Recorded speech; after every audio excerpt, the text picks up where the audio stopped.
Okay, we'll bring the meeting to the Amador County Board of Supervisors to order. We just came out of closed session. One, conference with labor negotiations. Direction was given to staff. Two, confidential minutes were approved. Wouldn't mind standing for the Pledge of Allegiance. I pledge allegiance to the flag of the United States of America and to the republic for which it stands, one nation, under God, indivisible, with liberty and justice for all. Thank you. We're on to public matters not on the agenda, discussion items only, no action to be taken. Any person may address the board at this time upon any subject within the jurisdiction of Amador County Board of Supervisors. However, any matter that requires action may be referred to staff and/or committee for report and recommendation for possible action in a subsequent board meeting. Please note there's a 3-minute time limit. Good morning, Bill. Looks like you're raring to go this morning. Well, There we go. I am. Okay, two things quickly because I've already sent you emails. One, the tribe needs to do what they have to do to clean up the trash along Jackson Valley Road. They've refused to do so. They told Chuck that they would. They didn't. Trash is still there. They have an obligation legally. And my suggestion would be for county council to get a hold of their legal counsel and see if they can't work it out. And if not, for you folks to authorize filing litigation action against them to compel them to do what they're supposed to do. So that's one. Two, dark skies ordinance, third time's charm. Guys, come on, give me a break. Get back from Christmas, I'll have a dark skies ordinance. What do you say? Well, I will say for myself that I voted no against it. The other thing is, may I ask why you want the dark skies so much? Because as Todd Ohms, who lives across the road from us, said to the Lamberts, who were then our neighbors, I have a very tall flagpole, and there's a light on top of it. Mm-hmm. And I used to keep that light going. And Ohms complained to the Lamberts. He says, would you tell him to turn that light off? We came here to live in this valley, to observe and love the night skies, the moon and the stars and all of that. We don't need his damn light shining almost toward our where we're at. So that's fine. Bill, before you leave, Greg, can you address on the tribe, do they have an obligation now to do anything per the compact, per the Intergovernmental Services Agreement? So the agreement we have, as you know, I think you know, Bill, they do not feel that they were properly required to enter that agreement, and they've told us that they aren't paying us, and they aren't paying us. The money that the impact fees that they are required to pay, we have reached out to the tribe, and they have told us that they will continue picking up the trash. The county, to avoid litigation with the tribe, agreed to delay the payment portion of their obligation. The rest of the agreement arguably is in place, but there's a reason the county's not litigating that. It's because they're in a fight with the state about the requirement to enter that agreement in the first place. And that's why we haven't pursued it. The requirement, though, comes out of the stipulated decision handed down by the arbitrator. No, that's been replaced, long since replaced. How could that be replaced, Rick? By the new intergovernmental agreement. I saw nothing in that agreement that said it replaced the need for those folks to do what they're supposed to do. If you'll direct me to that area where it says that, then I'll be happy to go home and look at it. But I didn't see it, and I don't think they can, in my legal opinion. Anyway. Thank you. That's enough of that. Merry Christmas, all you folks. Happy Merry holidays. Christmas. See you next year. Merry Christmas to you too, Bill. Anybody else from the public?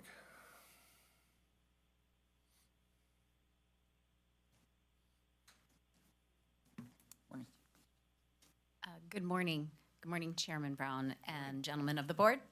My name is Tracy Berkner, and today I'm representing Visit Amador. I would like to give you an update on our efforts as the Amador County Destination Marketing Organization.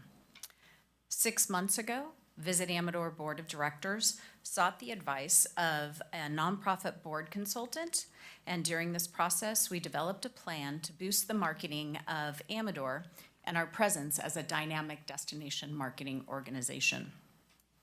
Through this process, the executive board has decreased administrative expenses by eliminating the executive director position.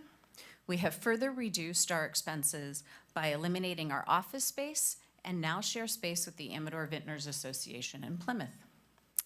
The executive board has transitioned to a working board and taken on the task of enhancing the Visit Amador marketing goals. We are all volunteers. We coordinated a meeting with the Amador Chamber of Commerce recently and the Amador Vintners Association to streamline our efforts. As a team, we have outlined responsibilities and goals to help create a sustainable and successful business climate that is enhanced by increased tourism and community support. We are committed to working together for the success of our community. A new and improved marketing plan includes TV appearances, TV commercials, radio spots, digital billboards, regional print magazines, which you have received a copy of our most recent, a couple of our most recent, and San Francisco Chronicle, social media influencers, travel shows, and much more. Current promotions are authentic holiday celebrations in Amador, which can be heard on Sacramento radio stations. On TV and radio, we currently have Win an Amador Adventure promotion happening. It features over $2,000 in prizes, all donated by local businesses. Our social media presence continues to grow as we promote our local businesses and activities. After the new year, our message will shift to outdoor winter adventures, as you see in the piece that you have in front of you, destination weddings and food adventures. Those will include the development of the Amador Burger Route. As you know, there are many great burgers in Amador County, from the iconic Moo Burger at Melon Fays to the popular hike and ski after ski Giant 88 Burger, to the gourmet game burgers at the End of Nowhere Wine Tasting Room. We are excited to share all the burger bounty that Amador has to offer. As a reminder, Visit Amador has monthly meetings.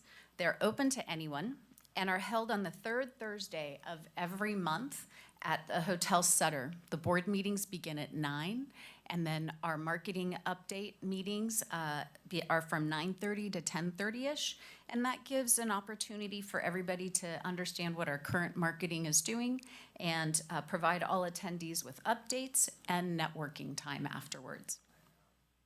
The Visit Amador board and all of our partners wish to thank you for your continued support of Visit Amador, and we wish you a very happy holiday season and a prosperous new year. Thank you. Any questions I can answer for anybody? Yeah, the picture of the food there, that looks like a dish at Taste. Was that right or It not? happens to be, yes. I saw a commercial on TV the other day, Saturday. I was outside the county and they were advertising it, so was that from the? That was from Visit Amador. Yeah, okay, good. Yeah, yeah. Thank you for the update. and Thank you. I told you, spoke to you before the meeting. I'm going to try to get to the meeting, but I own Business Association meeting that morning at 8:30, so. Great, great, terrific. And you're all on our mailing list now, so you're receiving our updates, and please don't hesitate to reach out with any questions. And I do like to hear that there's some outreach to work together between the organizations, so. Oh, absolutely, yeah. We had good an thing. initial meeting and really came up with some great ideas, and we'll be meeting after the beginning of the year again, and moving forward on some different things. So we're pretty excited about it. Cool, thank you. Yeah, thank you, gentlemen. Thank you. Thank you. Okay, anybody else from the public? Anybody on Zoom? Okay, on to approval of the agenda. So moved. Second. Call for the vote, all in favor? Aye. Opposed? Okay, approval of the items on consent. Anybody from the public? Mr. Chairman, Yes. there's one item there that I could have a perception of conflict on, so we'd take that separate. I'd appreciate that. That would be item, I thought I wrote that down. Give me 1 second. Which one was it? Item 5M.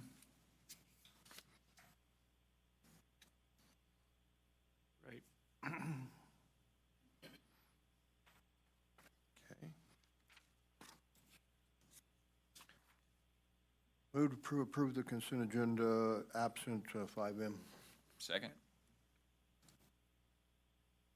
Okay, call for the vote on these. All in favor? Aye. Aye. Opposed? So Supervisor Arnetta, since it's consent, there's no discussion. You don't have to leave the. I'll move to you don't have approve to item move. 5M then. Okay, Second. call for the vote. All in favor? Aye. Aye. Opposed? Okay, 410. Okay, we're on to the Homeless Persons Memorial Day. Discussion of possible action relative to adoption and presentation of resolution recognizing December 21st, 2023 as National Homeless Persons Day. Do we have a presenter? Or would anybody like to speak on this right now then?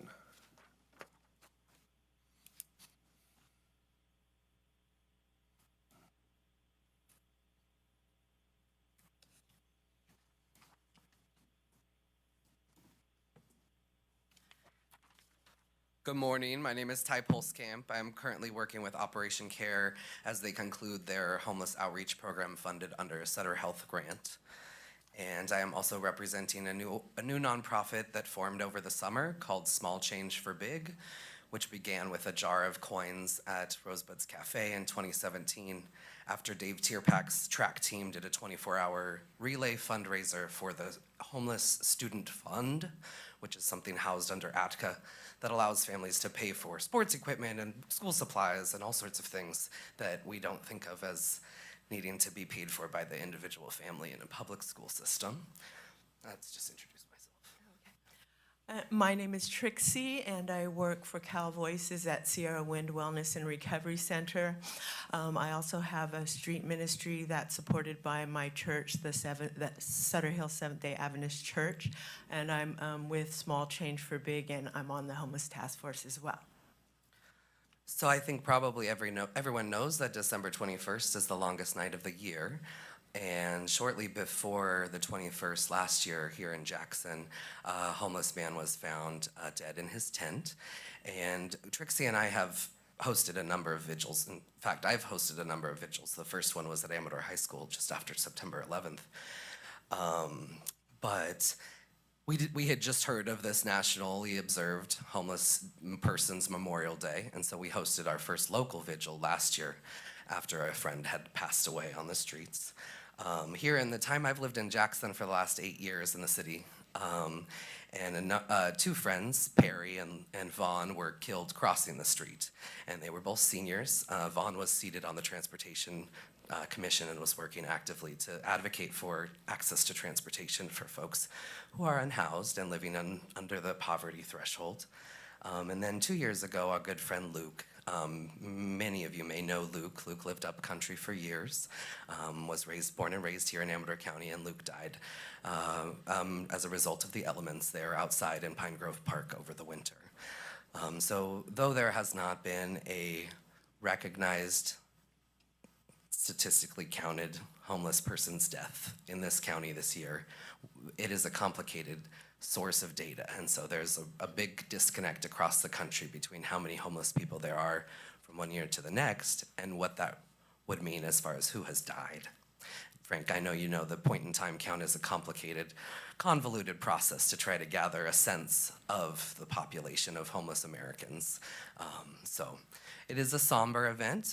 We did have a significant turnout last year. There were about 47 people there, ranging in age from, I think, 4 up into their 80s. Folks are welcome to come. We will have warm beverages and warm gear, things that have been donated by the Pregnancy Help Center, Sierra Wind, Operation Care, that kind of stuff. And we'll have a couple of cathartic moments. We'll share a song or two together and lift people up in prayer and memoriam. And I would invite you to come. I would imagine that all of you have had a friend over the course of your lifetime who came into a situation that he couldn't get himself out of. And this is something that touches everyone's heart. I don't know if you want to. I do. God makes it clear in his word that we should love our neighbors as ourselves. He defines neighbor as being any person around us, regardless of their ethnic, religious, or socioeconomic status. So if you've never been homeless, then I'm glad for you. If you have, and you're able to come out of that, whether you pulled yourself up by your bootstraps or you had someone to help you, I'm thankful that you're not homeless anymore and that you're able to do that, and I'm thankful that somebody helped you. But there are people who are out there right now in the cold and the rain, and maybe they're feeling lonely, and they're not us, and they don't have what we have, but they're still people, and they deserve compassion, and they deserve love. And so I believe that love is a verb, and it's an action. It's not a feeling that we hold to ourselves. It's something that we extend out to others, and we can affect others in a positive way. So these people, they just want to be seen, and they want to be heard, and they want to be validated because they're people and they're humans. And if you have love and you want to show that love and you want to show that compassion, if anybody does, I just say think about it and pray about it, and God will show you and tell you what to do. And there are people that can help you if you want to extend that love, like Small Change for Big, and like Sierra Wind, and our homeless task force. And I do invite you to come to be a part of what we're doing on Thursday as we join together in unity to honor people who have died being homeless, and honor those who have struggled with homelessness and are still struggling, and those who have come out of that. So please join us, and thank you for doing this. So the vigil is Thursday at 5:30 at Pekovich Park, and we don't know each other very well, but I'm a math man. I'm a fiscal conservative, and I like data. Always have. I probably got it from my grandpa. But I was trying to get some thoughts that would be easily translated through data to kind of paint a better picture of what it looks like to be homeless or what it looks like to die homeless. And so in nearby Sacramento County, data is more available than here for us in Amador County. But in Sacramento, the average age of death, so the mortality age of a homeless woman is 43, and of a homeless man is 52. And so the average age in Sacramento County for someone who is not homeless to die is between 72 and 82. So I think that paints a clear picture of what the chunk of life that is taken out of a person when they're trying to navigate homelessness. The other statistic that came out of the homeless task force meetings that we learned I think probably about a year now, is that the average age of a homeless person across the country is 12. And so between those two things, I hear that there are a lot of young families struggling, and that it is a fatal circumstance. It's very difficult to navigate homelessness and live through it. So I do thank you for your consideration of the affirmation of the Homeless Persons Memorial Day, which is observed across the country. If you have any questions or anything you need to say, thank you. Thank you. Thank you. Anybody else want to speak on this? Anybody on Zoom? Okay, well, I'm going to go ahead and read the resolution. Yes, Mr. Chairman, yes, I'd like to speak this a little bit. sure. Made a statement that they couldn't get themselves out of the situation they're in. that may be a little bit of a misnomer. Maybe it's won't or will not get themselves out of the situation. I've had family members, some relatives that have had problems with homelessness, and normally you can trace it back to drugs or alcohol or maybe Family sometimes mental. There's been people I've tried repeatedly to help, and you can't help them till they want to help themselves. Also, interesting side note, years ago I was campaigning, some guy wanted one of my signs, so I ended up going up there, putting it there, and I got there about dark, and this old man comes out, and he wasn't very tall, and he was pretty wide, and he was hustling. And I felt really bad because he was barefoot. And anyway, he says, yeah, he's glad I was there, and I felt really bad, but he was happy. We got talking, though. When he was 11 years old, he ran away from home. And I thought, okay, he went to grandma's house, got some milk and cookies, and was mad at his mom and dad. No, he ran away from home permanent. So he said he pulled a wagon up and down the railroad tracks, picking up scrap steel, and he sold that to live on. And so he's now and then a mechanic felt sorry for him, gave him a little bit of copper wire or gave him a couple bucks or helped him work on a car. He said he lied about his age. When he was 15, went in the military, became a submariner, got out at 17, went to work at the Peterbilt factory in Newark, which is gone now, pushing a broom. One day an old man said, hey kid, you want to try doing some sheet metal work? He says, sure, I'll try that. And and his eyes lit up. He said, I like doing sheet metal work. Plus it paid better. And he had a nice house, had a nice place. The point I'm making is, yeah, homelessness, I'd wish on nobody. What that old man went through, I'd not want to go through. But I thought about it, I thought, wow. I thought, I really want to know why he ran away from home. And I don't want to be rude and embarrass him, but I thought, I want to know. I say, if you don't mind, I'd like to know, why'd you run away from home? He said, oh, that's easy. He said, my father was an alcoholic, and when he got drunk, he got kind of mean, and whatever money we had, he used up. The streets looked pretty inviting. The only point I'm making is, sometimes there's choices in life. And I'm not condemning the homeless people. They have my sympathy. But a lot of times, I know a fair number of homeless people, a lot of times you'll find is drug use. You say, hey, look, I'll help you any way I can. I'll do whatever I can for you. No, I like doing my drugs. So it's not, sometimes it's something we can't fix in society. So I just wanted to bring that up. It's not a desirable thing. Dying homeless is a horrible thing.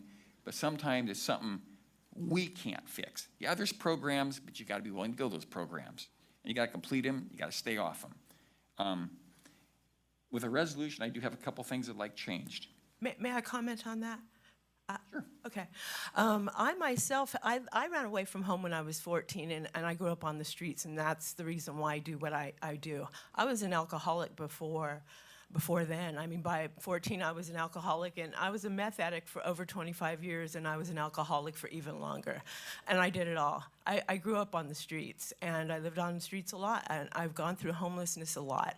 And so, yes, I did have mental health issues because it affects you mentally. And I was an alcoholic, and I was a drug addict, and I did everything on the streets. I didn't have anybody that helped me, and I didn't have the willpower to help myself because of all those issues that I had. Just trying to address even one of those issues on my own was too difficult for me. And so, yeah, so some people don't have the will, and so God is what did it for me. I turned to Jesus, and He saved me, and that's what happened for me. But some people aren't there yet.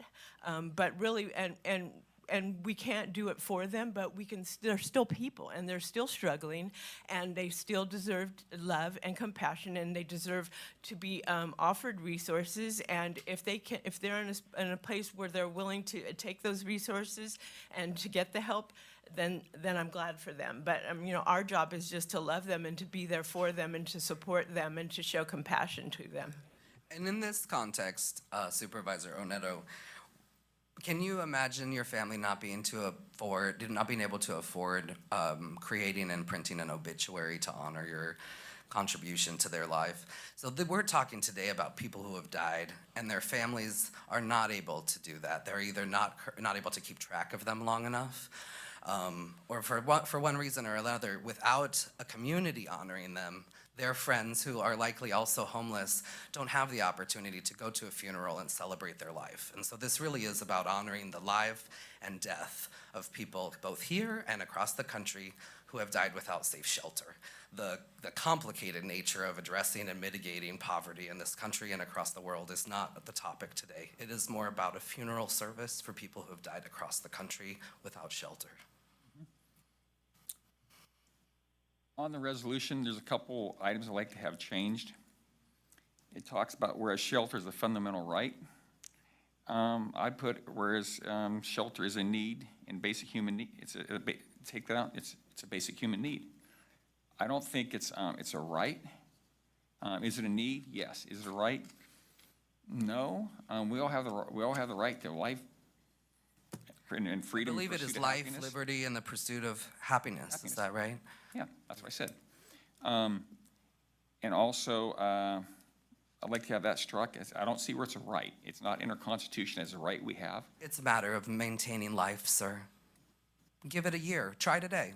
We'll see you next year what it's like and how you're doing after living outside for 365 days. And also, so there's a couple places it puts it's a right. I don't think it's a right. Is it something that we can strive to provide as a community? Hey, fine. It's not a right. I don't mind trying to help people. We have programs to help people. That's fine. I just have a problem with putting the word right in there because it's not a right. Is that it? That's it. Any thoughts from the other board members? You know, I think it's okay the way it is. Supervisor Forrester? Yeah, I'm okay with it. I'm okay with it. Supervisor Crew? A little question, I understand where Supervisor was coming from, but I have no problem with it as written. Okay. I'll call for the question then. Public comment. Yeah, anybody else from the public want to speak on it? Yes, sir. Oh, I had public comment. Sorry.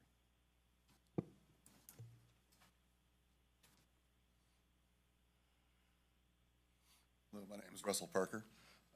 This wasn't prepared, so it might be a little fractured, but two aspects. One on homelessness in general. I think any discussion of it that comes at it as a monolith and talking about the homeless is implicitly going to be implicitly flawed, because there are, as sort of was tangentially touched on, there are a myriad of ways that people can end up in that. And if you have if you got a dozen people who were homeless and you looked at their stories and how they got there and why they're still there, it's going to be different in all likelihood for each one. So I think we need to be very cautious of coming at issues around people who are unhoused as addressing it as capital T, capital H, the homeless, because I think they are all very varied, and what each of those individuals need to help get them out of that situation, if they want to get out of that situation, is going to be different. So I think we have to be very careful of trying to come up with a one size fits everyone when it comes to addressing people who are unhoused. The other aspect, and I don't doubt the statistic. I just was horrified by it, and I want to look into it a little bit more and how it was collected. But if the average age is 12, then just simple math. That means half the people at least are under that. And I think at 12, no matter what your situation is, there's a whole set of things where as a minor, we don't hold you fully responsible yet, because you're still not fully baked as a person, an individual. So at a minimum, looking at those who are under the age of 18, for whatever reason, are on the streets, whether that's because their parents are choosing to be there or whatever else, and trying to do something, even if we don't do anything to help adults, helping those who are minors, both, I think, is not only a good thing to do, but also, in all likelihood, a good investment. Because if they're homeless when they're 12, I would guess, again, probably have statistics on this, that the likelihood of being homeless at 36 is very much higher. So if there's, there are expenses to society and community and everything else around people who are, who are unhoused, and we'd all like that to be gone in various ways. So if we can intervene at 12 and keep that person from being homeless at 24 and 36 and 48 if they make it that long, I think that's likely a good investment overall. The last comment was on the issue regarding rights versus needs.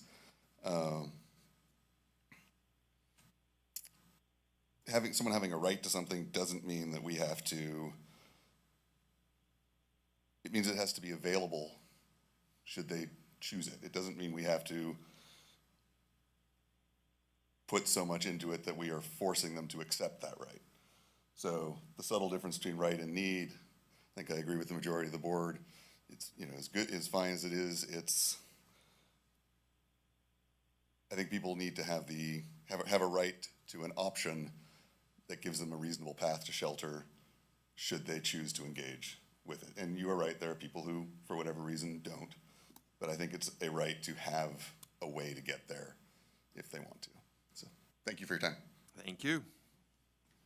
Just one thing for the record, I don't remember quite the numbers, but when the county cleaned up the homeless encampment behind Walmart, Wicklow Way area, there was a pretty good sized number of folks back there that were homeless. And we offer them everything the county had. We got shelter, we got programs, we got this, we got that, except for one lady she's very sick. I think she's terminally ill.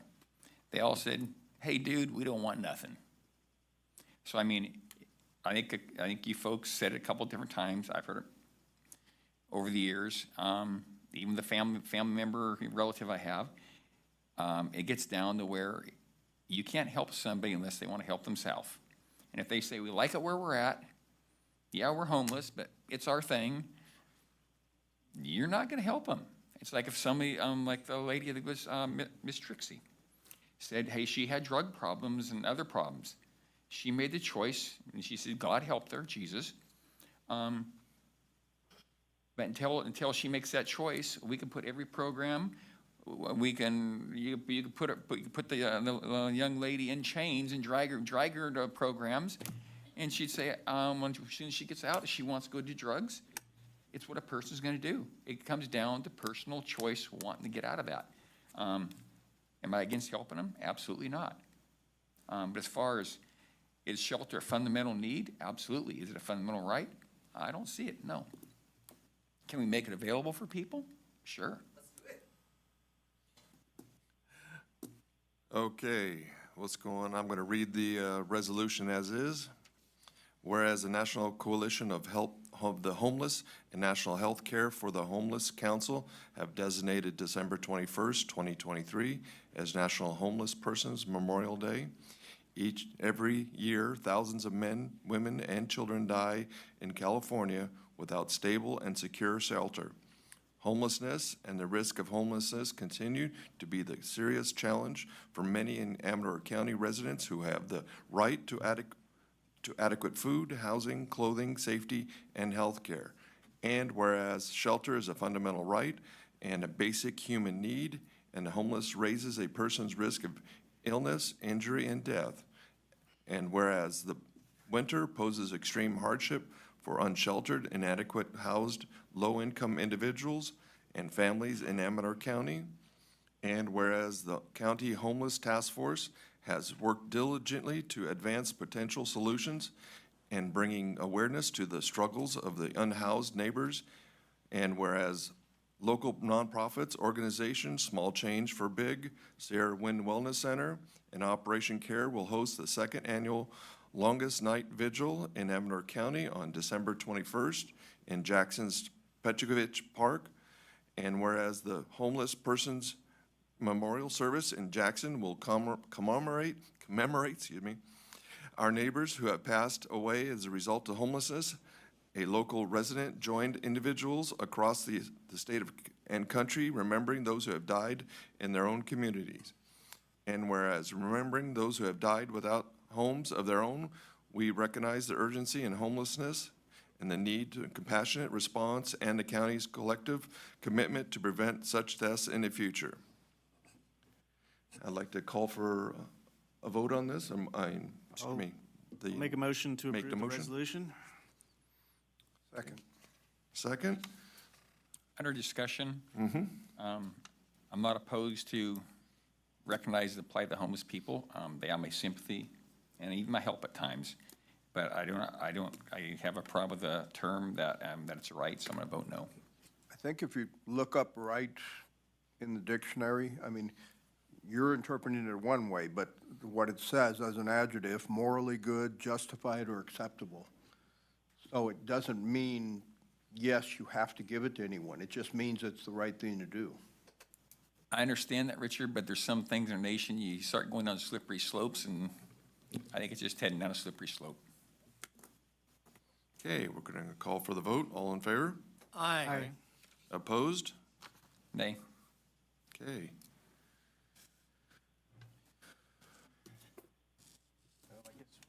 We've got a problem.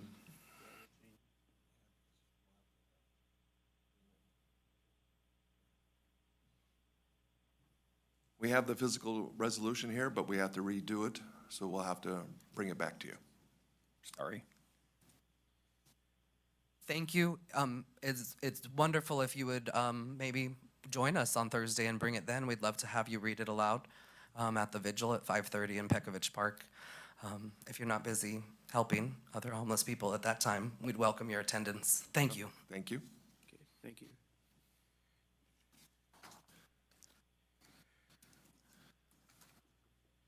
Okay, we're on to 3B, request of ADCO LLC for declaration of public convenience in regards to their pending Department of Alcohol Beverage Control, ABC, application to sell alcohol beverages at the Party Marine General Store. This declaration is required because of the number of licenses in the census tract exceeds the current number allowable. Mr. Chairman, we've received the request that's attached here. I think it's pretty self-explanatory. I don't know if the board has any questions. I think the applicant is here, if you have any questions for him. Any questions from the board? I think you have somebody here. I don't know if he wants to say anything. Are you here for this item, sir? Yes, sir. Did you want to speak on it? Yes, I thank the board for taking the time to consider this matter. It was licensed before from 92 to 2018, and I guess in the subsequent contracts for different concessionaires to handle the facilities there in the East Bay Mud Recreation Area, that the one last licensee there was in 2018. Advenco LLC does operate the cafe there, and they do have an on-sale Type 41 beer and wine license currently issued by the department, ABC. So.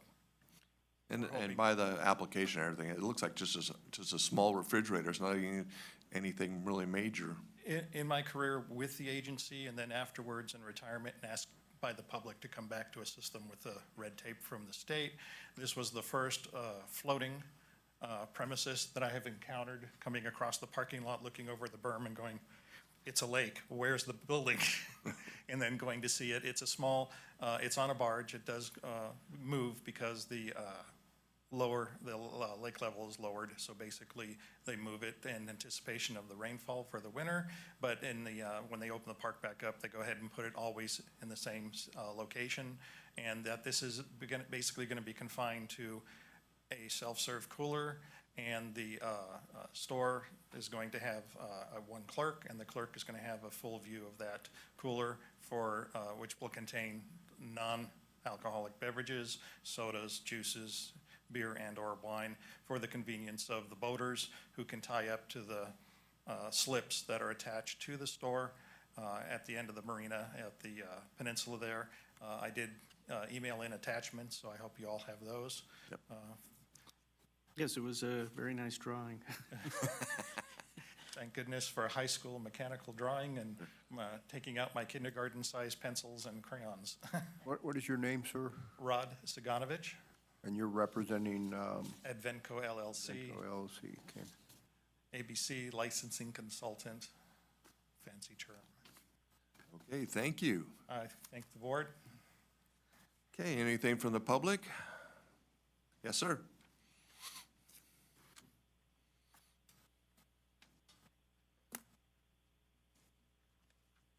Super quick one, not knowing whether the board's inclined to go yes or no on it, but again, Russ Parker. If it goes yes, I think this is probably a completely trivial thing, but a asking that there be a sticker or something on it that says, you know, buzzed boating is drunk boating. You're probably already gonna put one of those on there, but just, you know, the only issue in alcohol in lakes is people often forget that it's every bit as dangerous to boat drunk as it is to drive drunk. So I think that would be minimal, if any, impact to the requester, so, thank you. Thank you. Anybody else? Anybody on Zoom? Not at this time. Thank you. Okay, back to the board. Move to declare a public convenience or necessity and direct staff to indicate such to the ABC board. Second. Could we add the, what the gentleman say, to some type of simple advertisement? I'd be fine with that. Supervisor? Safety's always a priority. Yeah. I mean, I don't think people. Would you have a problem with that? Okay. I don't think it'd make much difference, but it can't hurt. Okay, call for the vote. All in favor? Aye. Aye. Opposed? Okay, that is approved, 5-0. Thank you very much. On to 3C, discussion and possible action relative to a request for funding for improvements to Plymouth Veterans Park by Jim Wise with the Plymouth Rotary. The funds will be given to the city of Plymouth from the Veterans Fund after an agreement is created and signed. No general funds will be used. The Veterans Fund currently sits at approximately $161,000. Good morning. Mr. Chairman, members, good morning, and members of the staff. Thank you again for the courtesy to appear before you this morning. I know we've had a chance to provide an update to the board and to try to address any questions that you may have. And on behalf of our Veterans Park Committee, I want to thank you for all the help and guidance and ask you formally this morning if the county would agree to proceed with funding of this money that the county holds for the city for the construction and enhancement of this park, with an understanding that the funds would go from the county to the city of Plymouth. And I can assure you that the city is accepting of those funds in an agreement with this methodology as to how the transfer would happen. And I, again, want to thank you all for all the help that you provided and the insight. And if there's any questions that you have, happy to answer that right now. So it's the entire $161,000 is the request for the transfer? Yes, sir. Okay. We are in a position where we could utilize all of these funds for the upcoming components of the construction in the park. Yes, sir. Okay. So for the I'm sorry. No, I just. For the record, it would be $161,711 and 68 cents that we would be transferring to the city. The remainder, any interest that comes in before then, will just get wrapped in the general fund. Okay. Any other questions for any board members? I asked county council if we should have any accounting coming back to the board. He said in prior instances that wasn't required, like in, with the Ione Memorial District.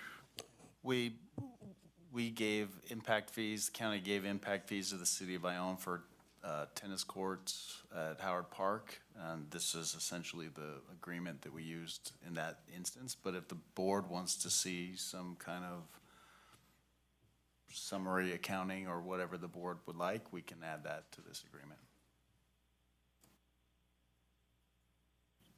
Any other questions? You know, if you didn't do it in Ione, I don't know if I'd do it here. It's just, Well, maybe it was a mistake we didn't do it in Ione. It's gonna be pretty visible what they do. Yeah, it's not gonna be hidden. If I could just address that. The funds that we are using are all subject to absolute transparency. We would be more than happy to provide a full accounting, as we're going to have to do anyway. This is a 501c foundation that is essentially the contracting entity for this this enterprise. And as such, we're going to have to do full transparency for every dollar that we get in and every dollar that we get out. There's no problem in providing that type of accounting back to the board. Even if you just do it voluntarily, that would be fine. happy to do so. Okay. Anybody from the public like to comment on this? Anybody from Zoom? Not at this time. Okay, back to the I board. did have one minor correction on the, just the wording, one word on the agreement, and the county council has changed that. Okay. Again, I'd make a motion, we approve the transfer of the District 5 memorial funds to the city of Plymouth. okay. I'll we have a second that. Thank you, Pat. Call for the vote. All in favor? Aye. Aye. Opposed? Okay, that's 5-0. It's 5-0. Thank you, Jim. So you so much. Supervisors, just to be clear, you approved the agreement, and if and when it's signed and approved by the city of Ione to come back for city of Plymouth? Plymouth. So that's the action. Yes. Okay, thank you. Thank you. Best of the holidays. Okay, we're on to 3D, proposed resolution and intention to establish regulations for the future wineries, tasting rooms, and event locations in the A, agricultural, R1A, single-family resident zoning districts, and of future enrollments into the AG, exclusive agricultural, Will and Sumac zoning district. Morning, sir. Good morning, Mr. Chairman, members of the board. Morning. Chuck Beatty with the Planning Department.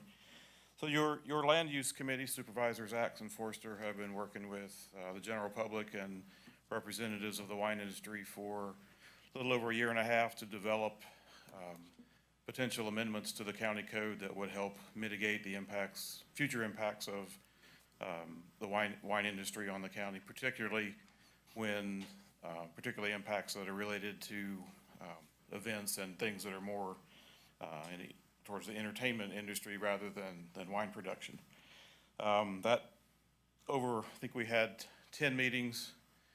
The first 5 or 6 of those, we basically listened. We had just long discussions about what the public's concerns were, what the wine industry needed, what were reasonable numbers of events and activities that they needed to function. And rather than draft an ordinance and ask people to react to it, we got a lot of info before we got to that stage and started to develop ordinances. Some things that rose to the top throughout those discussions were maintaining the ag integrity and character of the county, maintaining a balance between economic development and quality of life, mitigating future impacts without penalizing existing operations, having regs that are based on parcel size and type rather than a one-size-fits-all approach, which is kind of what we have now.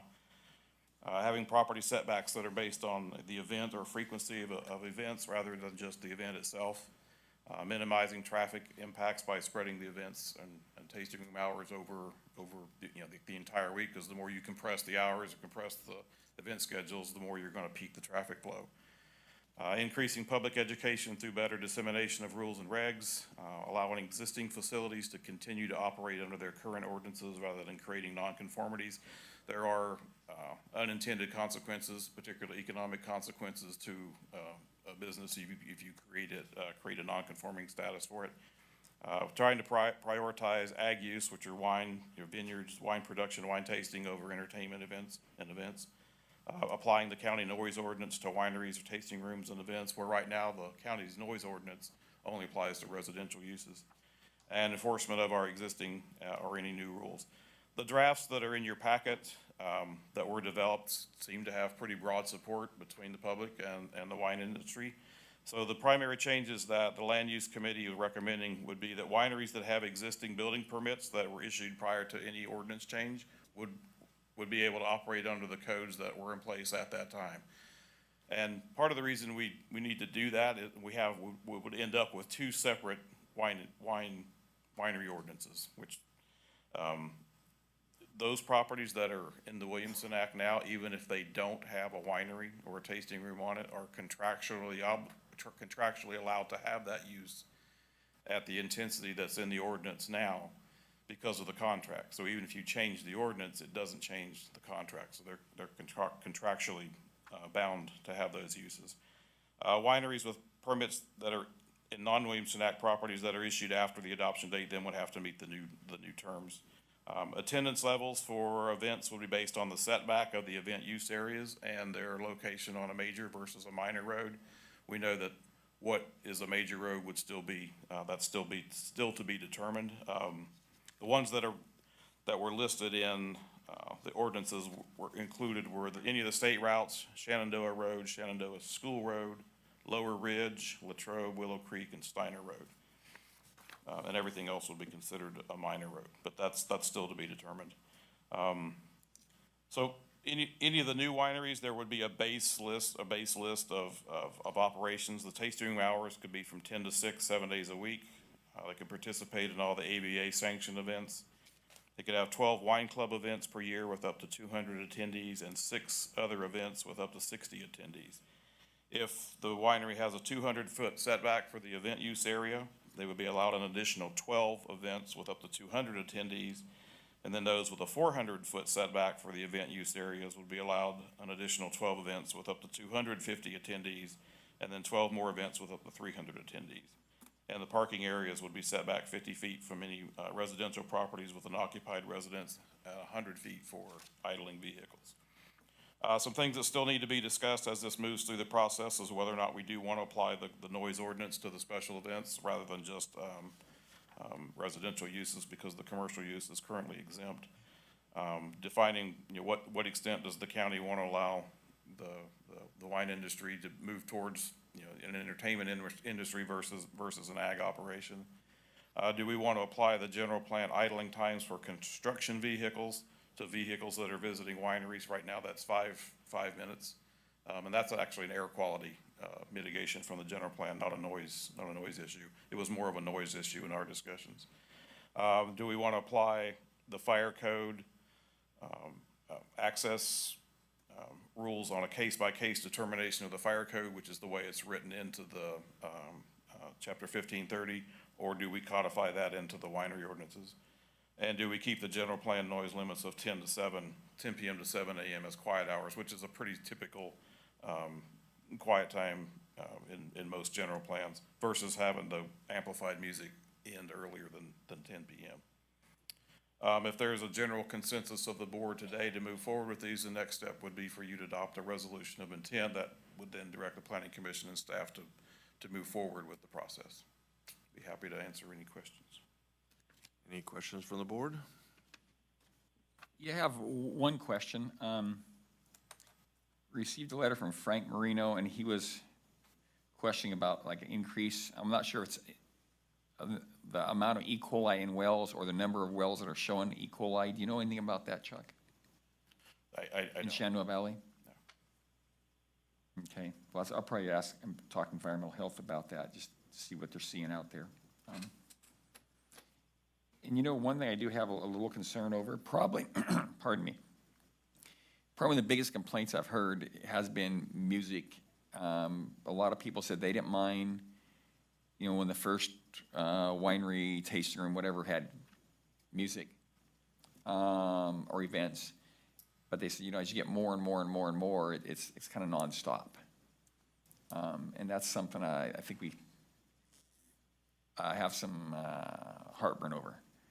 Noise, traffic, those are the two big ones, and lighting. Those are the three primary complaints. Yeah, that's why we have a county ordinance too. A noise ordinance that specifies the times, the quiet times, 10 p.m. to, 7 a.m., I think? 7 a.m. Also, That's a hard one to deal with. the setbacks, give you a bit of a buffer from noise, because noise tapers off over distance. Generally, it does, depending on wet weather and conditions, Well, it does, but, is it perfect? No. And I had another question as far as it talks about no parking next to residences, which I can agree with that. But what about if that residence is owned or controlled by, say, like that winery tasting room? I think there should be some allowance for that if they own or control that property. Maybe they have a worker that lives there, and or maybe even the winery owner or tasting room owner might live there, and they may want to have vehicles parked, near their residence at times. Yeah, that was brought up during our previous session with the board. I think Supervisor Brown brought that up, and it came up during the issue with Combe Lagoon, Yeah. with La Mesa Vineyards, but it was more about idling vehicles and most of them were limousines that would park up against the fence and just idle their motors during hot weather to keep the air conditioner going. Yes, the limos and people waiting. Yeah, what I was saying is something a little bit different, like, if that winery owner has an event and he wants to park cars on his front lawn, I don't see where that's in any business of ours. Now, if it's a neighboring property, I can see having the limitations and restrictions, because then you're imposing on, your neighbor. That's the problem. Most of them that own the wineries don't want to park cars on their lawn. Well, that's their prerogative, they don't want to, but all I'm saying is, and I guess who would complain, but I guess some could say that Chuck has a winery and Chuck parked cars next to his house, and I think the county probably wouldn't worry too much about that. If Chuck had a winery, he probably wouldn't have a car anymore. Okay, where do we want, Just a comment. yes, sir. I read through this, and I have to commend Supervisors Forster and Axe for doing a lot of the legwork to make this a readable document to move forward. I mean, it's a complicated problem. It's been going on for, 8 or 10 years? To focus it down into a workable, is compliments to you, gentlemen. Well, thank you, but staff carried a lot of the load on this, but actually this has been going on since I came on the board, so for over 20 years, and we've tried to tackle it twice unsuccessfully, and then it went to the Planning Commission with a recommendation that came back, and that was unsuccessful, so it needed to be tackled. And this Yeah. is not the final, this is the This is the intent. start. This is just the intent, and if we want to go this direction. Yeah, I wasn't looking forward to delving into this again because of the past unsuccessful attempts, but I think it was necessary. Agreed. And that's why you're being commended for it. Yeah, it was a brave act, I will agree. Yeah. And staff, sorry, Chuck. Okay, I don't any want you getting the comments big from the head. public?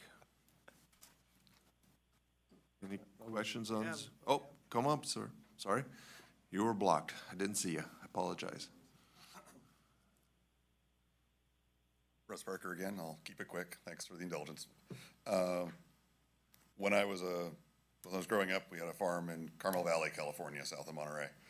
And a winery purchased part of the property next to us to do a tasting room and, a vineyard and such. And that all, in the planning of it and everything, seemed quite reasonable, neighbors and everything bought in on it. The way it actually executed turned out to be terrible. I mean, it became a wedding venue, which is in and of itself not bad, but there was essentially constant events, and the usage of it was way beyond what had been initially described. The problem became, when any of that, then people tried to go back and enforce that, is nothing could really be done, because the winery would say, if you don't let us do this, we've invested so much money in this property that if you pull our ability to do this, you need to make us whole on that. So, essentially even though they were in violation, nothing could effectively be done to say, keep it to what you all agreed on, because otherwise you're gonna get sued. So my only suggestion, and this may well already be in there, is something that says, if one of these venues exceeds what the agreement ends up coming out and saying that they can do, that can be, their right to do that operation can be pulled, and they are waiving any compensation for that. Do it, stay within the limits of what you agree to do, fantastic. Go beyond those with presumably some level of demonstration that you have, so it can't just be arbitrary or capricious. And you're not gonna be able to continue doing this, because it became quite, everyone around that was unhappy. And not because they were doing what the agreement had been, but because they went way, way beyond what everyone had agreed would make sense. So, thank you. Thank you.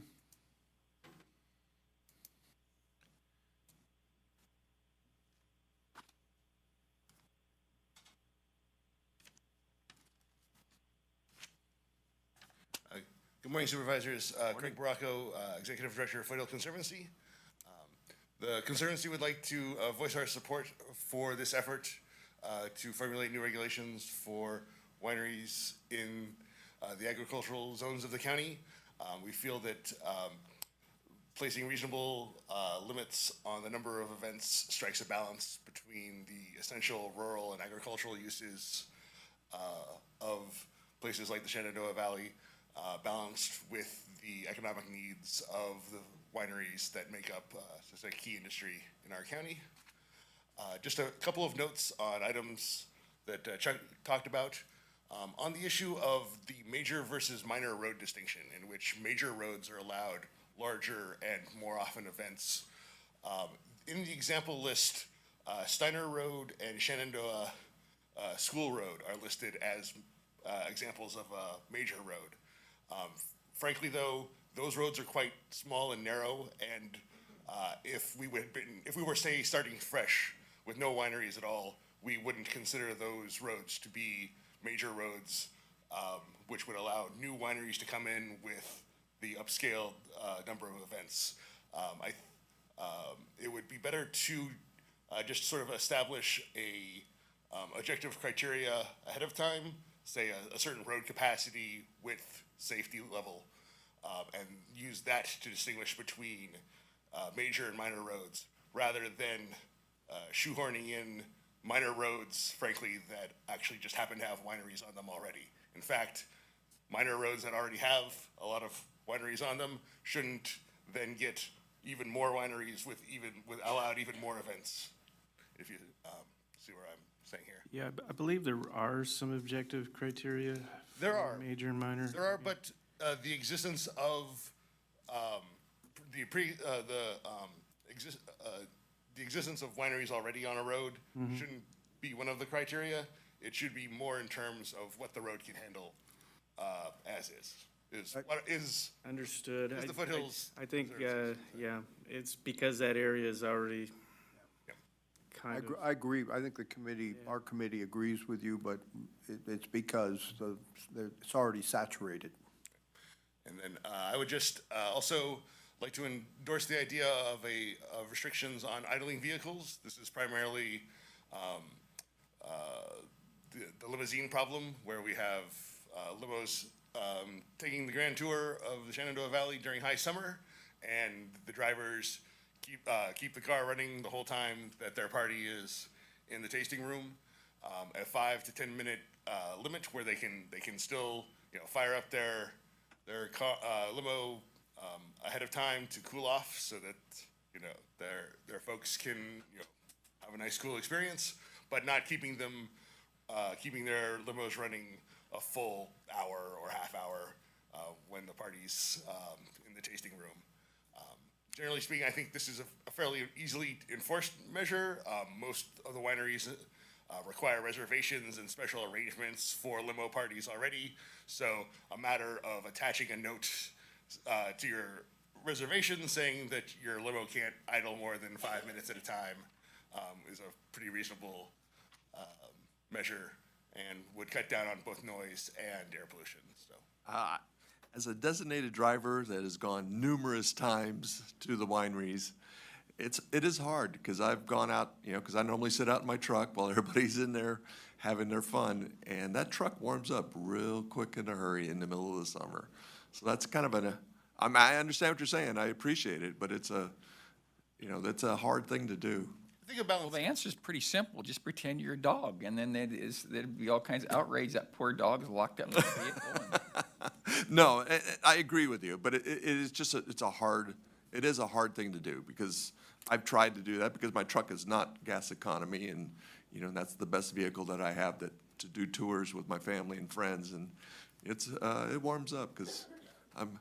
And the flip side, and the other part of this would be making some allowances at the winery for the non-drinking drivers to have a spot, be it a designated driver lounge or just serving ice water in the tasting rooms, so that those folks have something to drink or do. Right. Now, I will say this, I will confess. The pickup I drive, generally, the beat-up old gray one, it doesn't even have air conditioning, and it's I get along just fine, but I understand if you have people out on a winery tour, in a limousine, they probably want air conditioning, so it's, but I understand if you're somebody who lives nearby, do you want somebody with an idling limousine 100 feet away from your house? Probably not. Or any vehicle for that matter. And, I will agree, because I've always tried to park away from anybody else, that's, And sometimes in high summer, when it's very busy, these things, tend to stack up, but Right. it's not the one time, it's when a half a dozen are, out for the 4th of July, and there's, when there's 6 of them in the parking lot all Right. idling, then it becomes a much bigger deal. no, I agree. Thank you for your time. Thank you. Anybody else? Oh, we have somebody on Zoom.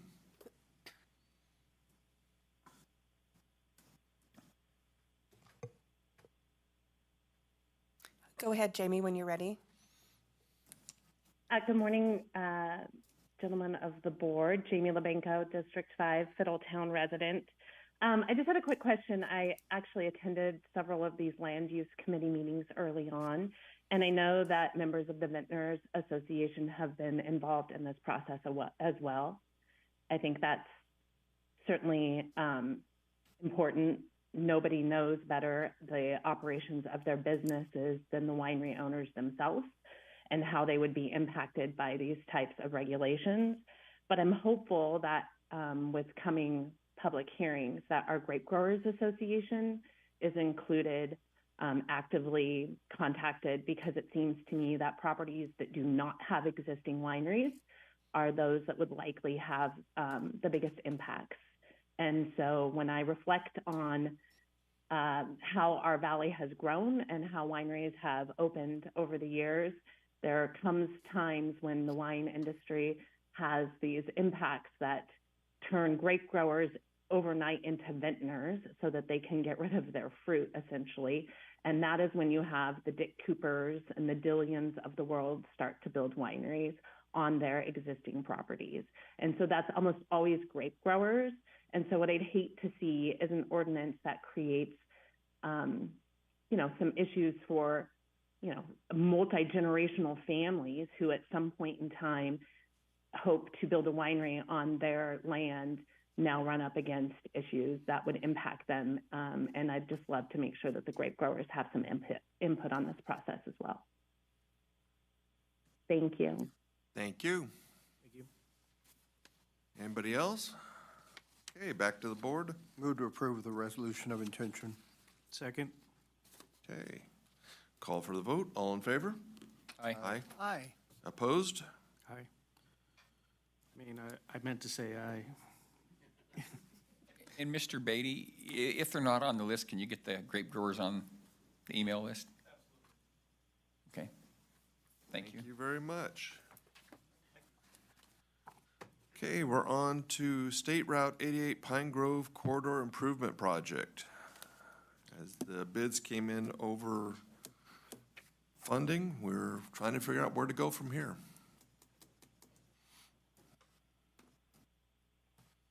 Good morning, Board. Morning. Morning. Richard Vila, Public Works Director.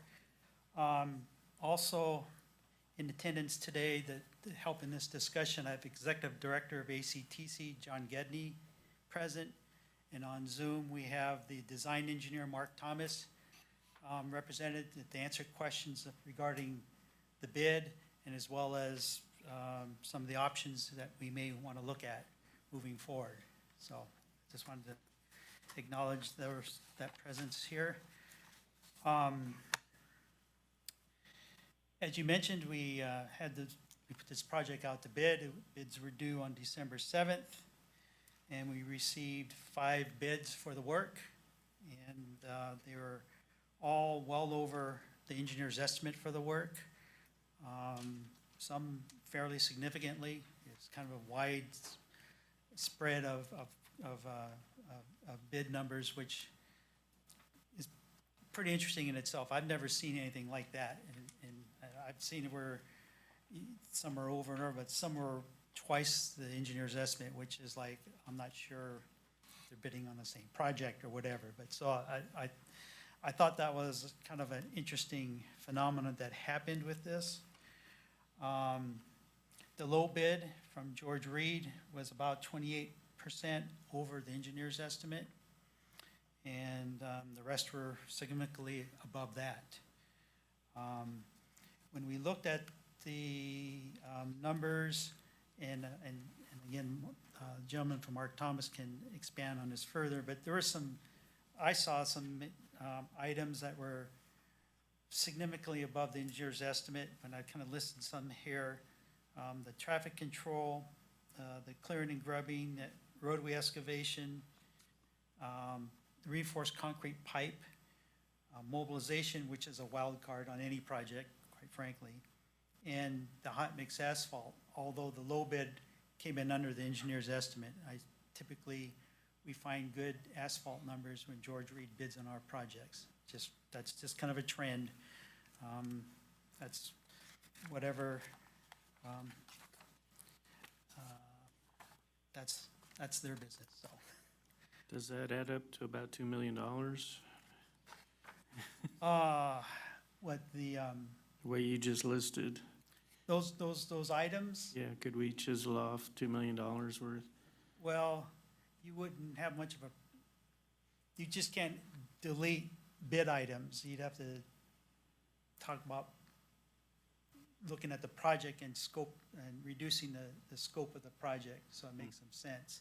In other words, you couldn't have this project without reinforced concrete pipe, for example, or. No, I understand that, but it sounds like you were telling me that the company that bid on it was bidding too much for those particular items. Right, and that was, for the most part, that was across the board, so, if you want, we can have our design engineer talk about that, if that's something you want to hear about right now. While we're talking about it. Eventually, yeah. Now, go ahead and finish your presentation. Okay, sure, okay, so that's what we have in front of us, according to our bid documents. If the county wants to award a project, we have to do it within 45 days of the bid opening, and that puts that deadline as January 21st, 2024, which is a Sunday, just so. Because of the bids came in high, I've got some project costs listed here, construction costs, adding 10% for contingency, may or may not be used, but for astute planning, I think we have to at least have 10% contingency.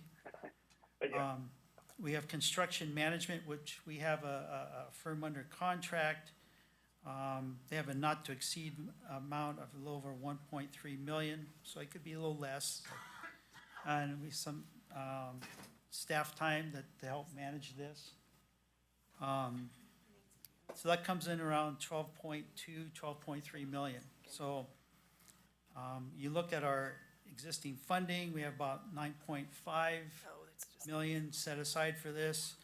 There's a small amount of non-participating items that are with AWA's facilities that have to be relocated. That's about $140,000 worth of work that they would have to fund.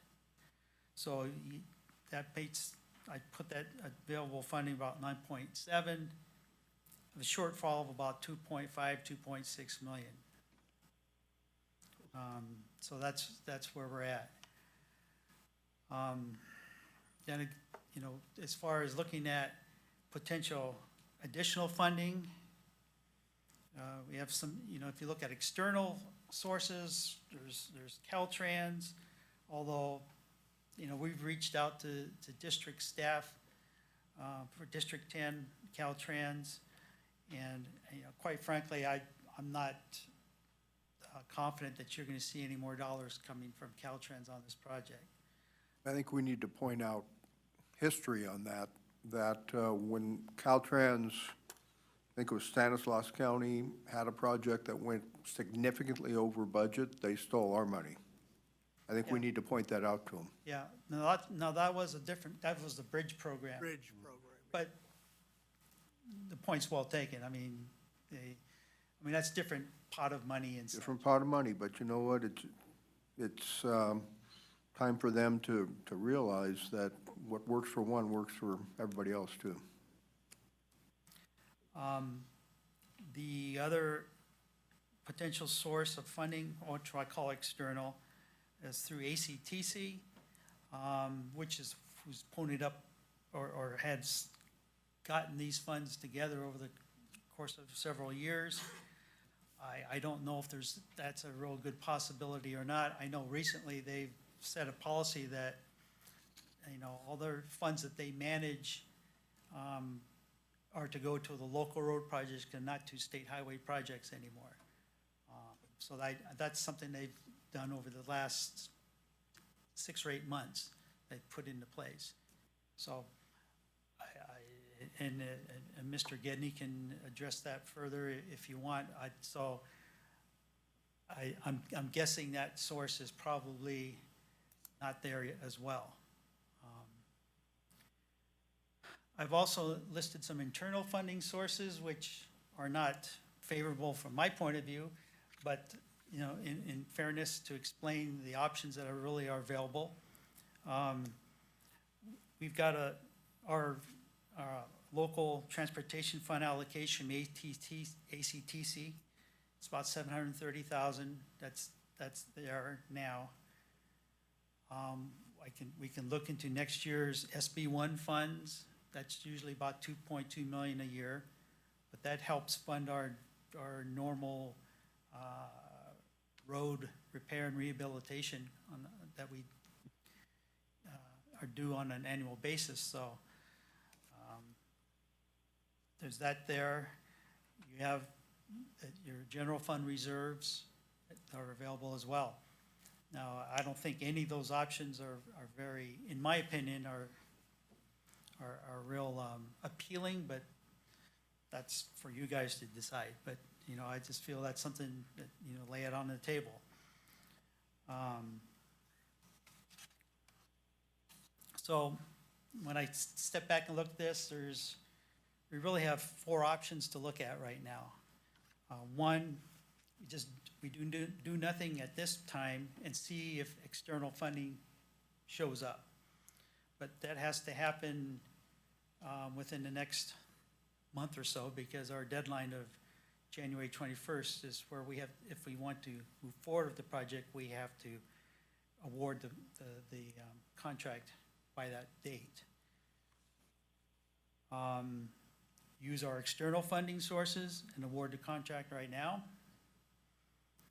to the lowest and responsible bidder, George Reed. We could reject all the bids and you could have direct staff to go back and take a look at the project and try to scale it back so that a scaled back project would fit within the existing funding sources that we have. And that's something, if that's something you want to look into, the Mark Thomas engineers can address that. We've had some preliminary discussions with Caltrans on that, and they've indicated that they would work with us to, if we were to reduce the scope to a certain degree, that they would, as far as their review, they would expedite that and such, and so that we won't get bogged down in a lot of extraneous review and such that's not really necessary. Just to clarify, if we were to change the project to scale it down, it would have to go back through the Caltrans review process, and we would not be able to meet that January 21st deadline. Oh, yes, exactly. No, there's. But would we, with thoughts like that, would we be able to put it out to bid fairly quickly for next building cycle? Well, I mean, if they're gonna expedite review, maybe. I would Depends say. what they consider that to mean. I think to some extent, cost escalations have occurred because Caltrans is so slow. Yeah, they don't know what expedite means. And all of our right-of-way easements probably will expire. I thought they were. 2 years. I'd have to check. 2 more years. I think it's 2. Maybe Mark. Yeah, I know we've got them for a certain amount of time. Mark Hopkins, Public Works. Go ahead. Yeah, there We you go. do have all of our TCEs for 6 years. So we are in year 2. So we still have another 4 more years that those are still good. That's a good point, though. The expedition of Caltrans, we would be looking at, they would still go through most of the review. We're probably guesstimating June as the time that we would be able to try to put this out again, so. So that would be out of this building cycle. Yeah, yeah, we'd probably lose this building season. Okay. It might be able to start something at the very end, but basically, yeah, for the most part, this building season would be lost. The other option is you reject the bids and say that, you know, this project is, you know, we could not move forward with it anymore. And there's a certain amount of funds would just disappear from the county, from the area, would not be able to come back here. There's some that would come back to ACTC for reallocation, and John could probably expand on that more if we need to talk about that more. There's no guarantee what ACTC does with those funds, whether it goes to local roads, whether it goes to transit, whether it goes to alternative fuel projects or whatever. So, I mean, that's up to that organization as well. And there's no guarantee that a significant amount is going to go into county roads because the cities have their list of projects, which is very extensive. That's true. That's true. I mean, we were fortunate this last cycle to secure the county, for county roads, you know, upwards of $3.5 to $4 million for road improvements for the county. But I wouldn't say that would occur all the time in the future. I think we were fortunate if we did our homework and was ready to answer the questions when they were there. So that's, in essence, you know, what's happening. I think try to lay out what reasonable options this group has to do. We've asked the design engineer, Mark Thomas, to be able to answer any questions with regards to the project bidding. If you have questions on why the bids were high or low, or, you know, why items were where they are. We've also asked them to look at least in the short time frame that they had, the feasibility of being able to scale back the project. And I think the option that we're looking at is to scale back the project so that the project would terminate at the Irish Town Road intersection. So it would not proceed any further west.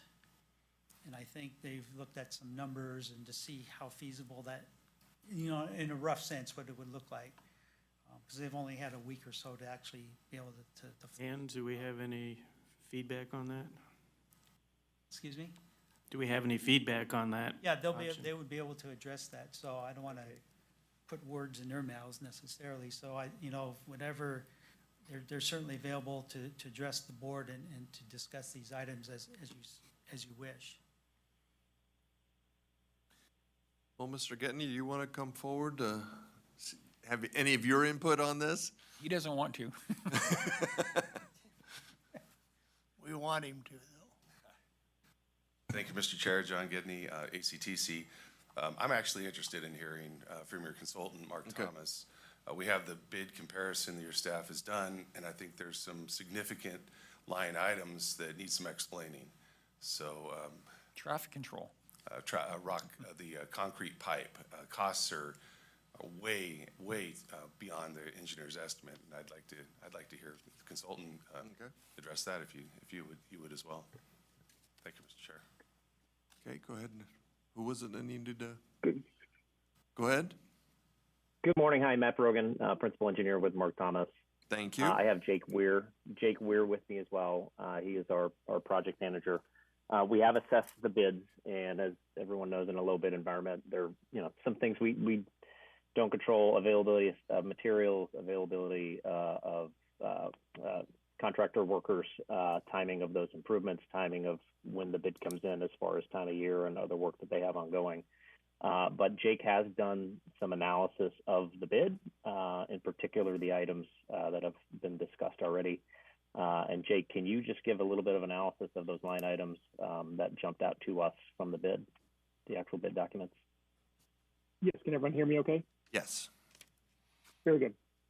Yeah, so as Rich highlighted and as a member of the board mentioned, traffic control was an elevated item that came in much higher than we anticipated. And so my assessment is that there's so many working days allotted to this project that all the bidders are bidding on, that's a constraint. And in my opinion, the contractors perceived traffic control was needed more working days than we did. Essentially, they're building in kind of the constraints of the corridor and essentially inefficient working conditions. That our assessment was that, for instance, for building sidewalk, they could do traffic control, demo, start setting forms, and then traffic control wouldn't be needed for a number of days while they're moving along the corridor. That was not their assumption.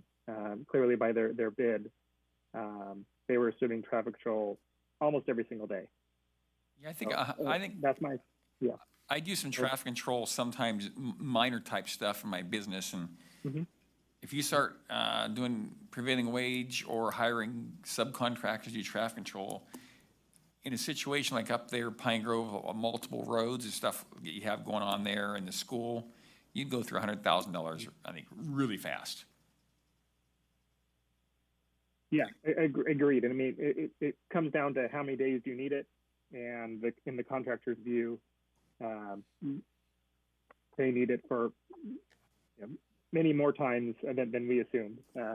Generally, we assume something like $2,200, $2,500 per day, and so clearly they were thinking they would need it almost every day based on that bid, the low bid. The other items I wanted to address, the pricing on the concrete flatwork, meaning the driveways, sidewalk, curb and gutter, curb ramps, etc. The low bidder price that they're pricing on those items were elevated. Our estimate, the second bidder, our estimate was basically in between the second bidder and the low bidder. So for some reason, the second bidder was able to find some very efficient pricing on that item, and those came in well under the estimate. But however, it's not like we can pick and choose the subconsultants and the teams and how they're constructed. So unfortunately, the low bidder had much, those prices were very elevated for all the flat work on the project. So the other item I wanted to address was reinforced concrete pipe. Basically, there's drainage work wherever there's sidewalk and driveway construction, and I think the elevated pricing on that is again related to kind of inefficient working where a contractor has to kind of plug away in short segments, and it's not like they can reasonably install, given the site conditions, long stretches of pipe at a time. So again, the second bidder, both second and low bidder, their pricing was higher than the estimate. Second bidder was a little bit lower, but pretty similar pricing in general. So we have some ideas. If the board elected to move forward, I think this is pipe material is an area where we could look at other options to provide some savings to the project. Reinforced concrete pipe is kind of the default given the performance, longevity, et cetera, but there are other options that are also good alternatives. So what does that mean? Would we use different pipe or what? It's something that we could consider if the board were to direct the how much would that ourselves to look at it. How much would that save? I think that could save 25% at least. You're going from what type of pipe to what type? From reinforced concrete? Concrete to a HDPE, a high-strength plastic. Oh, high-density polyethylene? Yes, correct. That could be an alternative that we could look at. How would Caltrans feel about that? They use it on their projects as well, and they're a partner. In our drainage studies, that was an alternative. You know, you're probably okay in Pine Grove, but I did some work up off Highway 50. It was a little bit heavier forested land. And I had an old man tell me one time about, oh yeah, that plastic pipe, if you get some fuel, that fire will burn right through and burn it out. And I thought, I wonder if the old guy's right. Well, what I saw up off Highway 50 is all that plastic pipe, it was all burnt out. So you're driving across basically dirt bridges. So it's, if you have a lot of fuel, it's something to consider. Yeah. CMP, a corrugated metal pipe and plastic pipe, I could see that being a concern if fire is a major risk. Did the board have other kind of questions? I hit kind of the highlights. Again, Rich mentioned asphalt pricing from George Reed was very favorable and under our engineer's estimate. The second bidder, their pricing was elevated. I have a question. I've seen from George Reed. Sure, go ahead. I have a question. So if we were to implement these cost-cutting measures, would we be able, how much would that reduce the cost? So again, with kind of looking for a pathway forward to find a project within available funding, with room, if we're going to miss the construction season and bake in some anticipated price inflation, I'm confident that we could get down in the low, 7.25 million. So that's shaving, what is that? A little bit more than 2.5 million range. To clarify, Jake, that is with reduced project limits as well? That is correct. Yeah, I was wondering about that. Project limit. So that's the reduced project in itself completely. Yes. Switching pipe material and some other kind of value engineered items. Is that the reduced project, just taking the existing project and doing cost-cutting measures? Or does that also mean stopping at Irishtown Road? It would be both, yeah. Okay. Irishtown Road and other measures that we could look at, like the pipe material, et cetera. So that still doesn't leave us a whole bunch of cost overrun just at reducing that project then, for our contingency funding. That would cover it. The 10% would still be in there. Okay. And I think what you're going to run into, as complex a project, and I'll say this, I like George Reed as a company, but we're looking at a project up there. As complicated as that project appears to me as a layperson, I think the propensity to have a pretty major cost overrun up there, add-ons, and I think it's huge because you got all kinds of infrastructure up there. Pine Grove, it's been there quite a while. And I know sometimes in some years ago when they put underground infrastructure in, they didn't always market very well. I know I was doing a road one time, it's like, wow, there's a telephone line. And it was like, so I don't know if they didn't bury it deep or somebody graded the road a number of times and it was, you thought it would have been a foot, 2 foot deep. It was like 1 inch. So I think, and I think the propensity to have a huge cost overrun is large, is great. Yeah. And so we get committed to this project and our numbers are higher than what we like. And all of a sudden we got 10% contingency and we get in there and say, oh, we found this, there's that. Yeah, I think the chance of this thing burying us are really good. Figuratively speaking, of course. Mr. Vila, question for you. We're only 32 days out from the actual award date, so I think we should do a hybrid and combine a couple of these and do nothing right now wait, work with Caltrans. Nothing's gonna happen during the holidays. Conceivably, after the first, maybe we might make some headway if we put some pressure on Dennis Agar and District 10 to do the right thing, as you've done with other projects like the bridge project, where you. He's retiring at the end of the year. Mr. Agor is Well, then the next director, but where they stole Amador's money, then look for other projects where they might be able to borrow that money. And then go to number 3, where we, if that doesn't work, reject the bids and direct staff to scale the project back. We're not gonna lose that much time. So just virtually just bring this back to our next meeting. About maybe the second meeting. I don't think we'll, Might be after the 21st. yeah, it'd have to be in the first meeting. Yeah, either would have to be your first meeting, or you'd have to call a special meeting in between to address this one. Probably better to call a special meeting because you're not gonna get much done by the 11th.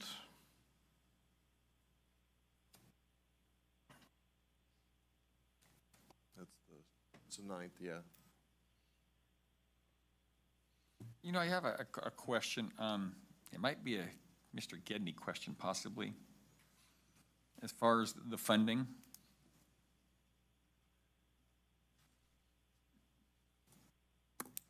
It talks about there's a carryover of unused right-of-way funds. Those funds are federal, so I mean, really, it's not like you're really losing those funds, so what else could you use them for if you're not doing this project? They're state funds. They're state funds, and why did you say federal? Those are regional improvement program funds. No, I'm not talking about the RIP shares. It's carryover unused ROW, isn't that right-of-way funds? Right-of-way funds, right. Those were programmed from our RIP shares into the State Transportation Improvement Program. Okay.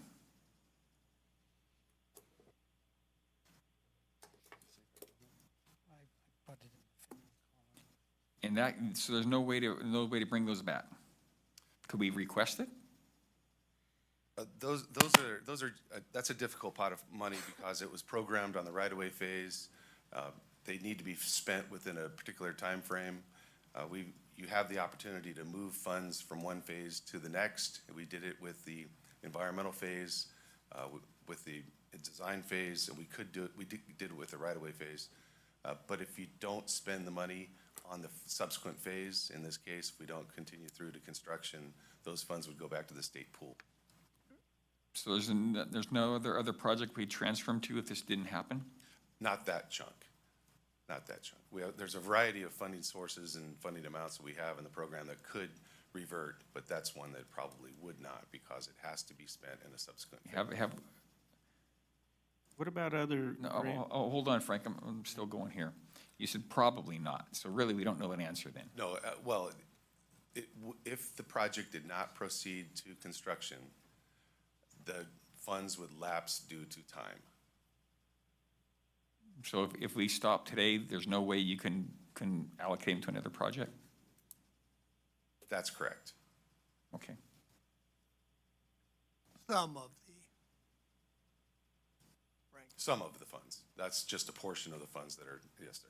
What about other grant funding, like the infrastructure bill, to close the gap, so to speak? I'm assuming roads are part of that.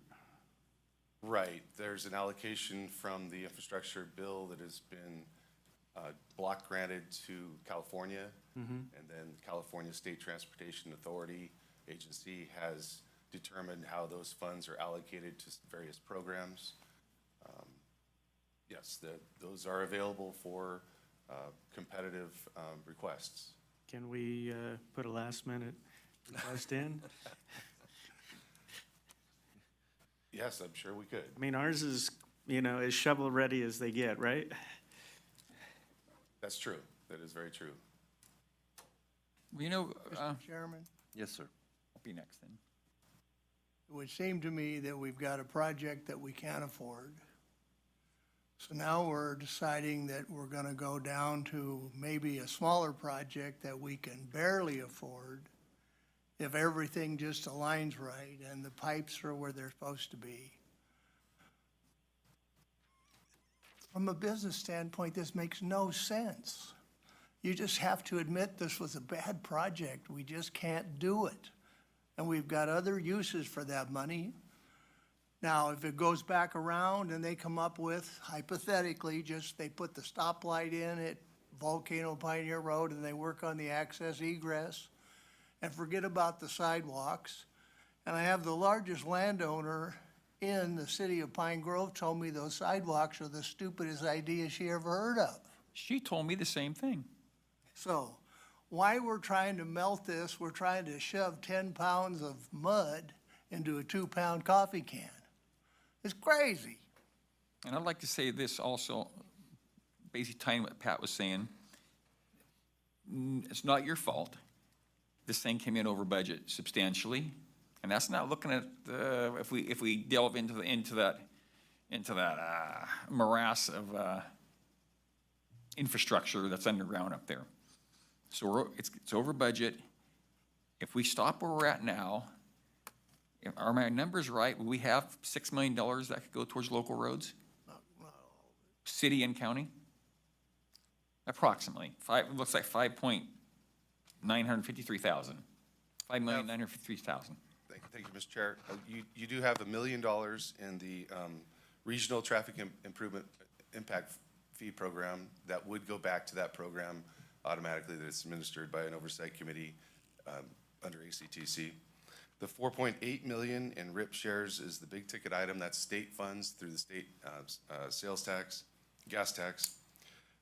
Those monies were programmed to this project last year. The CTC took action to do that. Technically, there are funds. We say that they could be reallocated to ACTC. I'm not sure how easy that would be, because if, getting down to the weeds a little bit on this, if you did stop this project, Caltrans would require us, California Transportation Commission would require us to undergo the closeout process. And that's an arduous process to account for all the funds that have been previously spent, to justify why the project is not going to continue. That takes quite a while. And you just mentioned how long the process does take when you're dealing with the oversight agency that we're dealing with. So to say that that money could come back, I think we could justify that money coming back to us. We could go through the process to close out the project. It would take some time. Yeah, and then you got the LTF fund. So basically, there's a high probability we could have $6 million to go towards local roads, whether it's in the city or the county. That's true. And Mr. Gedney, but was it Mr. Agar at the ACTC meeting said that they would take fractionals off of for expenses that they incurred, so we'd only get a net amount. In fairness to the whole, we're probably not going to get it all back. That's the answer we've gotten from staff. Yeah. They do say that there would be some funds lost. They don't say exactly what would be lost or what they'd expect to be sent back. And we'd have to work all that through. Just for the sake everybody knows. Now, do we have the option, as we talked about here, is scaling this project back to what Supervisor Cruz said, is just the school entrance and a stoplight sitting there? Is that option under this project still applicable? I mean, this is a serious scale back, just to a traffic light and redo the school entrance onto the highway. Now, the school entrance change is because of the traffic signal. Correct. Is that on the highway or Pine Grove? Volcano Road we're talking about changing. Pine Grove, Volcano Road. Yeah. Because if you signalize that intersection. Yeah, those have to go together. Yeah, I mean, Right. you can signalize the intersection, and when you signalize the intersection, the egress out of the school needs to be moved because it's too close to the intersection. Understand it, but if So that was the project, Yeah, so if that was the project, I think what would happen is that really changes the scope so much. It's not to say we couldn't do that, but it would probably reopen a lot more review and scrutiny from Caltrans. I'm not sure how these funds, I don't know, there's the shelf life of these funds, you might be able to address that better than I, but, you know, so you would, to scope, to reduce the project that much would probably push it out a little more into the future, because it's gonna take a lot more review. And I don't know if the Caltrans's shop money would remain with this project or not, because we're reducing the scope of it quite a bit. So, there's some unknowns there. If we shrink it that much to basically signalize an intersection and improve the pavement and amenities in that section, we'd have to widen the pavement and provide for turn lanes or whatever, but, in essence, that's what that would be. But they would certainly, it would spur more of a critical eye on it from Caltrans. I think that lends credence to what Mr. Cruz said a little while ago about his misgivings on the project. I think you just basically affirmed what he said. One thing I also like to bring up too, in life, you know, you hate to make a mistake, or maybe not the bestest choice in life.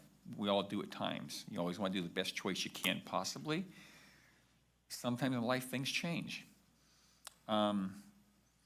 Something else I've had more than one person brought up to me. They said, hey, that school access on the Pine Grove Volcano Road seems like a solution to school problem, which it is. There is a problem there in the morning and in the afternoon. I won't say there's not, but that school access on the Pine Grove Volcano Road, you're going down a real steep slope right there onto one of the colder, icier places in the whole darn county. I know when it's bad weather, I try to stay off Pine Grove Volcano Road, where it's right below the school, or going down in the volcano. I just say, you know, I'm not going down there. And also Charleston graded coming out of Volcano. Those areas are places I don't go. So we're to be putting how many cars right on the Pine Grove Volcano Road, right above the icy spot in the wintertime? So they're either gonna have to be turning left, you're gonna have a intersection blockage there at that intersection, or I'll go right down towards, and I'll swing around, hit Aqueduct Road and up 88, and they go down the bobsled run. And also, there's two local engineers whose competency I respect. They both teed off on that road going from the school down the Pine Grove Volcano Road. They said it's not good. One person was talking about the grade and just a number of things. Other guy brought up, he said, well, that soil there is not gonna hold. And this person happened to work as a local engineer for Caltrans for a number of years. And it really got my attention. And I thought, you know, I wish I'd heard that earlier. But I think if we continue forward, we're probably building a problem. And if we downsize or petition them to downsize, we have to leave our money with them. It would remain programmed to the Yeah. project, yes. So we're actually better off to reject all bids, and to Supervisor Forster's point, if that gives their attention and they kick more money in, they're more liable to do that if we know we're bailing. Now, I'd support Caltrans taking over the project and maybe helping us out and doing it. I mean, help them all I could. Yeah, yes, Mr. Chair, I think there are some options here that we can pursue. Really delve into that bid, that line by line on those bids. What you didn't hear from your consultant was, you heard the total savings if we negotiated better on the bids and reduced the scope, but the bids themselves, if we negotiated on the current offer to construct the entire project, there's a lot of room to negotiate just there that could get a lot of the cost of the project down as a whole. Can we? And at the same I don't think time, we can could do that, negotiate though. I'm sorry. Can we do that and see if we can knock down the price and see if we can bring it back? You know, there's a question on that. I think Frank brought up a good point. Legally, can you do that, Greg? I don't think you can. I didn't bring up that point. I don't think you can change the project with the low bidder and then say, hey, we got a different project, will you give us a better deal? You'd be in all kinds of lawsuits. That's not what I'm saying. I'm just saying your consultant didn't give you just the analysis of the bidder's price versus the engineer's estimate on this project as a whole. That's what I'm saying. He didn't give you that today so far. Right, but, you know, the whole thing is that because it's bidded, I mean, we have a bid there, there's not a whole bunch of change we can make to that other than minor things in the project itself. And that won't bring it down $2.8 million. So, Yeah, say we bring it down $1.5 million, now we're only $1 million off with still the contingencies. John, Playing a what do you dangerous game. What do you think we could negotiate with, Well, as your consultant mentioned, the concrete pipe, he can use a different material and save $400,000 there. do you think we could do that with this contractor? Or you're talking about rebidding? Rebidding, yes, absolutely, rebidding. Yes. Okay. Yeah, I still think, looking at the alternative of talking to Caltrans over the next month and seeing what we can do. If that fails, we've lost 32 days. And then I'm go fine back with to doing the that. reject all bids and work with staff to redo the project on a smaller scale. I'm not fine with that. It would be nice to have some kind of sheet that outlines what's possible, like with respect to scaling back the project and what that means, because maybe it's too early, but that's the question that this board has to consider, and we don't have that in our, we've had a guy saying, well, we could do this, we could do that. Well, how much is all these things gonna save? Is that possible? How do we go about doing that? Clearly, we can't negotiate with the lowest bidder, on the fly. I guess it doesn't work like that. I mean, it seems reasonable to me, but anyhow, and how much is that gonna save us? And can we get close? And I think if we can get close, then maybe we can still close the gap. Yeah, I mean, as far as, if you work with a low bidder, you only have I think it's up to 10% at the very most that you can change. Otherwise, it changes the integrity of the bid. And then it opens up the contractor to be able to come in and ask for changes. And then you have your other contractors say, well, if that was what you were gonna do, we would have bid it differently. And so you don't want to get into that, because that'll open up a hornet's nest. So if we were talking about a few $100,000, we could work with the low bidder on that. But when we're talking $2.5 million on a $10 million job, no, there's too much adjustment there that we can do. well, we need to open up for the public, so let's see if anybody from the public would like to come forward.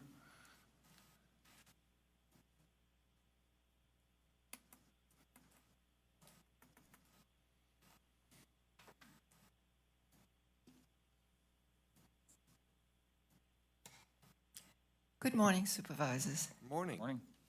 It is still morning. Yes, it is. I've got a lot to say, but we'll try to keep it simple. Jan, could you state your name, please? I'm sorry, Jan Houghton, Pine Grove. I'd say 10 or 12 years ago, this project was implemented when the county paid for a consultant to come in and evaluate the integrity in the project of the Highway 88 corridor. Just before the implementation of this project, a traffic study was held, and the corridor received a grade of D, which is pretty bad. Another study, I believe, if done today, would more than likely garner an F grade, because the traffic has anecdotally increased exponentially from when this was done. It's terrible. So the consultant came in and established a committee of local stakeholders, of which I was one, representing the Pine Grove Civic Improvement Club. We met every month for 2 years and came up with 12 scenarios for the corridor. They were whittled down to one project, which was the simplest, and that was split into 3 phases. Several public meetings were held, and the phase before you is the survivor to date. And that has been tossed about to several government entities with escalating costs and setbacks.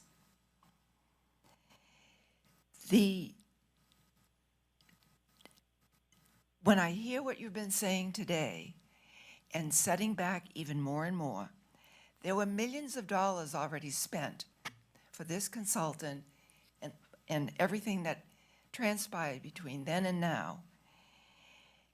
It's going to cost a heck of a lot more if the project is delayed and you have to start all over again.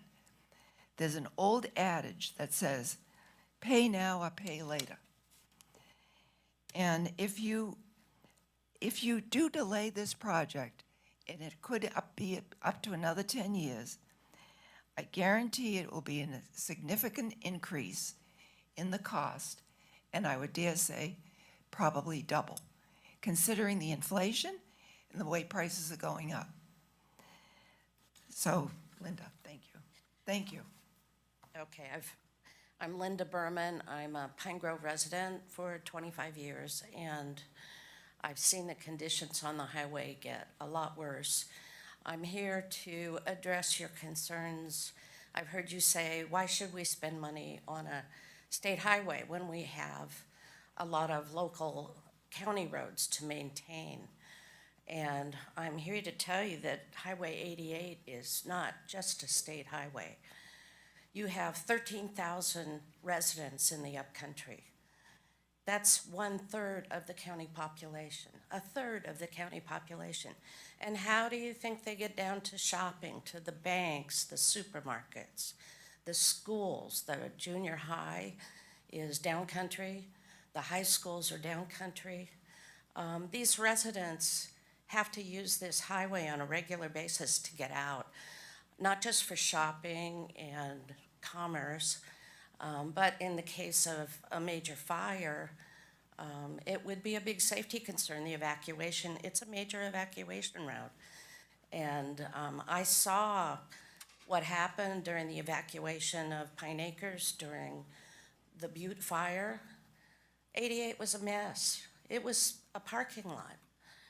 So I'm here to tell you that, I use the highway probably 3 to 5 times a week, and I'm retired.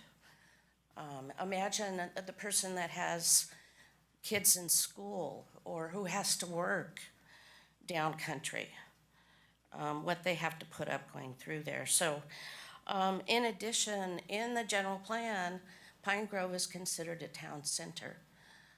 And I think that we are entitled to have our road be acceptable. Right now, I don't think it is. And it's not like we're just asking for a handout. The whole upcountry is unincorporated. Volcano, Pioneer, Pine Grove, all unincorporated, which means that our sales taxes, our property taxes, those all go to the county. And I think it makes sense to reinvest them in Pine Grove. So I encourage you, I can't tell you how to put 5 pounds of mud into a 2-pound coffee can, but I can tell you that it's worthwhile to try. So I really ask for your support in doing what you can to save this project. Thank you. Yeah, and I will add that Highway 88 is my main street. I live right behind Finesse Carpet in that area. I use that road every single day. I cannot tell you how many times I have had to make a right-hand turn in order to make a left-hand turn. It's just the traffic has become unreal. But definitely, please do not put all the effort that was put into this project from the get-go to delay it even more because it's not going to correct itself. The project is going to come up and bite you again, whether it's now or whether it's 10 years from now. May I ask, what would you, since you see that it's $2.8 million over budget, you know, we don't have the money to fill that, what would you recommend? Do you recommend cutting the project? Where would you recommend cutting the project? I wouldn't recommend cutting it all, but that's my opinion. But we can't afford it. Is that, yeah, that may not be realistic. Yeah, it may not be realistic. As we're talking 10 pounds in a, you know, a 2-pound bag, you know, where we have to figure out where we go from here, and that's the biggest problem. You know, and that's, you know, my commute up and down the hill, because since I live in Pioneer, you know, I do that all the time. I see the elementary school as one of the biggest problems, you know, of the commute. The second problem that I see on the commute is everybody going into ACES. You know, that is the, you know, with the garbage truck trying to make the left going into ACES or going into right, because he has to use up the whole highway to make those turns. I get it. I mean, I've seen that for 18 years myself. So, but the problem is that we have a limited budget, you know, and that's where we're at right now. Well, I have no idea how I'm not sitting in your seat. Oh, I understand. And I have no idea what all the figures mean attached to such and such. I'm not an accountant. So that's up to you. I'm just saying that this project has been manipulated and curtailed and spent on for so long, and it just doesn't make sense to shove it in the waste can. Understand, thank you. And I would hope that Caltrans would step up to the plate a little bit too, because, you know, they have invested so much in this. So I myself have considered, after hearing the discussion today, writing to District 10 and letting them know how I feel as a taxpayer. So that's something I can do. But as far as the technicalities of how you fit 10 pounds of mud into a 2-pound bag, yeah. I'm not an expert on that. I can just tell you that it's worth trying to save this project. I understand. I thank you. Thank you. Okay, looks like we have You have another speaker. I have Another speaker. oh, go ahead. Supervisors, I had no intention of speaking, but I live in downtown Pine Grove, so if you'll permit me a few moments. I've lived within a stone's throw of... Name? Pardon? Name? Oh, sorry, my name's Logan Carnell, and I've lived within a stone's throw of Pine Grove Elementary my entire adult life. My wife and I have owned 3 homes that have received letters that those homes could have possibly been affected by this road project. After about 10 years, we just started throwing them away because we didn't, you know, we put a lot of effort into them in the beginning, thinking our house was going to be taken away, and at this point, well, after a while, we gave up. But we dropped our kid off every single morning or picked our kid up every single afternoon at Pine Grove Elementary for kindergarten through 6th grade, and I drive the roads in Pine Grove more than anyone but Amazon or UPS. And sure, we'd love to see improvement, but my child who went to Pine Grove Elementary is now about to graduate Fresno State, and she would like to move back. She actually wants to live on Irishtown Road, and we also have the concerns that I want her to be able to afford to live here and to be able to drive on other roads that are repaired as well. So we'd love to see the project happen in some way, but not at the expense of the county going into more possible debt and more roads not being finished. So I'm liking the idea because I also own a business, and I agree with you. It sounds insane to gamble on the fact that maybe we'll only miss it by $2 million. That seems like it would go a long way. So I don't know if I'm helping. I'm saying I agree and I don't agree at the same time. I agree with what you said as far as we have a lot of other roads that need to be finished or fixed. Yeah, Irishtown Road is, yes, Taboo Road is, you're right. We have a lot of roads. Fiddletown. And it sounds like even if we didn't keep all of this money, some of this money, but there's also, I don't know, we have a little bit of time, it sounds like, to look at sidewalks in Pine Grove. The only people I see use that sidewalk is the new owner of Guy's Saw Center takes her kids to the school in the morning, but they go to nowhere. They pass the one passes the saw shop and the vet and then ends. And so I mean, things like sidewalks seem to have far less importance than the road. So I don't know. I'm hoping there's some way to possibly fix it. I also, for about 10 minutes in the morning and 10 minutes in the afternoon, traffic is absolutely terrible in Pine Grove. But the rest of the time, sometimes it's a ghost town in there. So unless Kirkwood just got out or it's a Memorial weekend. So if we could just fix the intersection somehow and not spend all that money, we'd be much obliged. Thank you. Excuse me, what intersection are you talking about? The one by the school? Or Irishtown? Yes, the exit, the egress of the school. Of the school. Okay, thank you. Okay. Well, I think just, the overrun is only roughly 2.5 million, not 2.8. Sorry. 2.6, but also, we have other funds too. Okay, we can spend it on this project. This project has been around for a long time. It's been whittled down. And I don't see this money necessarily being reprogrammed for our roads. Not to mention, we'll throw away a good $3 million. There's a lot of people in the Pine Grove area. This will revitalize their community and make their downtown a better area as well. And I think investing in the city of Pine Grove is a real benefit for those residents, not only for those residents, the businesses there, but also the values of the homes there. And, I think we need to make this project happen. We also have reserves too. I mean, what are reserves for? I'll say this, I do business in Pine Grove with a fair number of businesses, and I can't think of one that has lobbied me to do it. I can. I can think of some that told me they don't like it. And also, as far as to address what the lady said about the level of service being a D in Pine Grove. Remember, it's a number of years back. I think the level of service on the bypass going past Sutter Creek, so the new bypass was a level C. I thought, my God, everybody's doing 70 miles an hour there, and there's no traffic slowdown at all. So it was so those numbers can be a little bit tricky. And this project, it's been around a long time. I know Supervisor Plaz worked real hard. I helped all I could. Before his time, I think it's $100 million or $200 million. Those crazy numbers out there.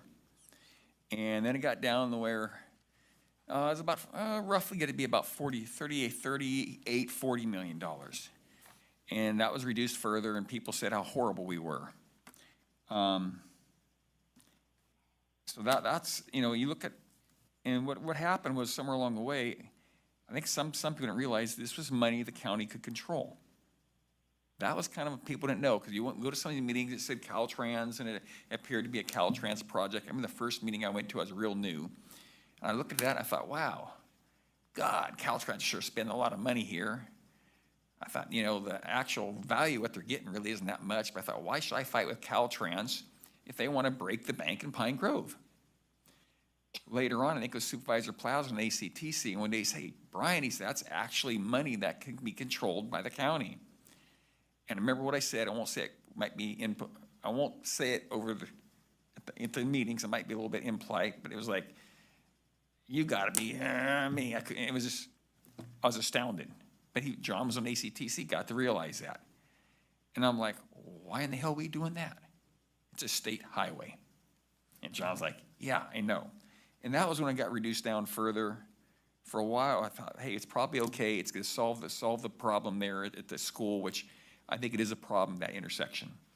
But then I ran across those two engineers, and one guy was a Caltrans engineer for a lot of years here, competent guy. And he said, Brian, what you guys are doing is you're not fixing the problem there at the school.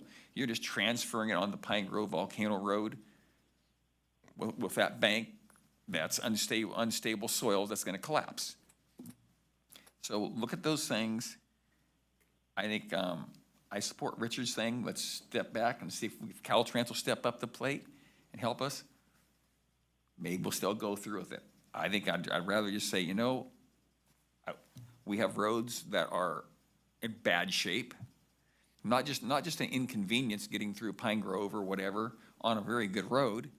We've got culverts, I think, right now that are still probably, not to put Mr. Veal on the spot. Well, I won't ask him. But I don't think I got to go look. I don't think the culvert over New Chicago that myself and Eddie Santinelli stuffed rocks in to fix a hole in the middle of the road. We took some big rocks.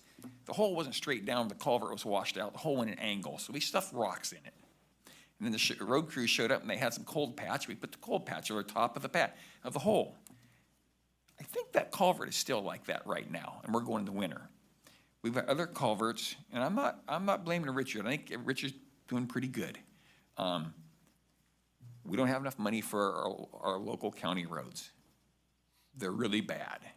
Fiddletown Road, I'm embarrassed by. People chew my butt all the time. You know what? I don't think I deserve it, but they are right.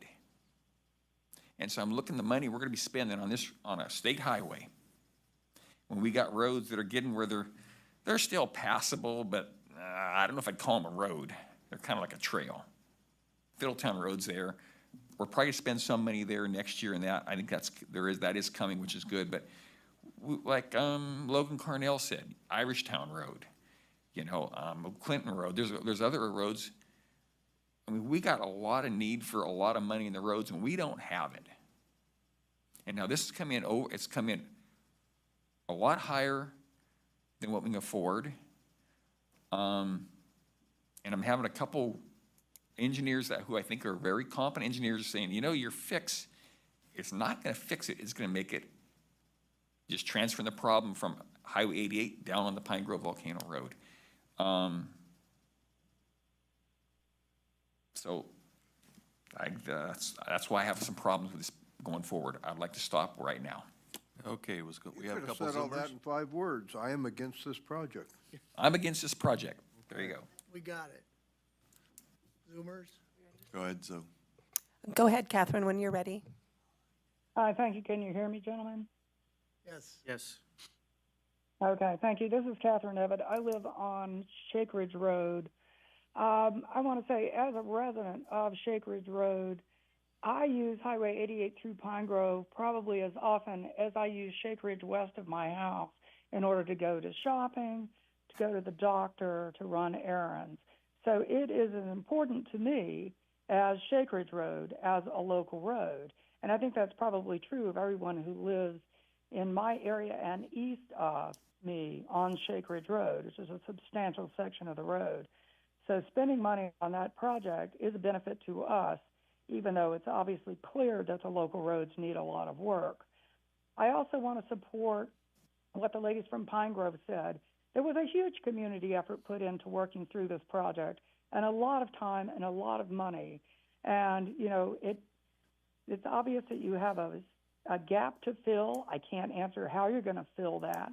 I can say that I would strongly recommend you talk to Senator Marie Alvarado Gill about what she can do, and you talk also to our Representative Tom McClintock, who could get an earmark for our county to fix the local roads if he so chose to do that, but he has to be lobbied by the local officials. And I think I said this at the last hearing. Calaveras County managed to get water for a wastewater treatment plant through a congressional earmark last year by working with our U.S. senators. So just to say, we have no money and throw up your hands and you're going to have to live with bad roads in Pine Grove just sounds like a weak excuse to me. So I would encourage you to do everything you can with the officials and with the smart engineers you have and the wise people you have like Mr. Gedney to try to find the funding for this project and to do the best you can to make it a proper town center project with sidewalks for people who are walking with children and with safe turns and with a reasonable level of service. Thank you. Anybody else on Zoom? Not at this time. Okay, we've gone through public. Mr. Chairman, I'd like to make a motion that we reject all bids and terminate the project in the spirit of fiscal responsibility. I'll second that. Call for the vote. All in favor? Aye. Aye. Opposed? Nay. Nay. Okay, it failed. Okay. 2-3. Can I make an alternate motion? Yes, sir. Oh, you voted nay? I voted nay. I would just say, I don't think it's fiscally responsible to lose $3.6 million. And I understand there's issues with this project.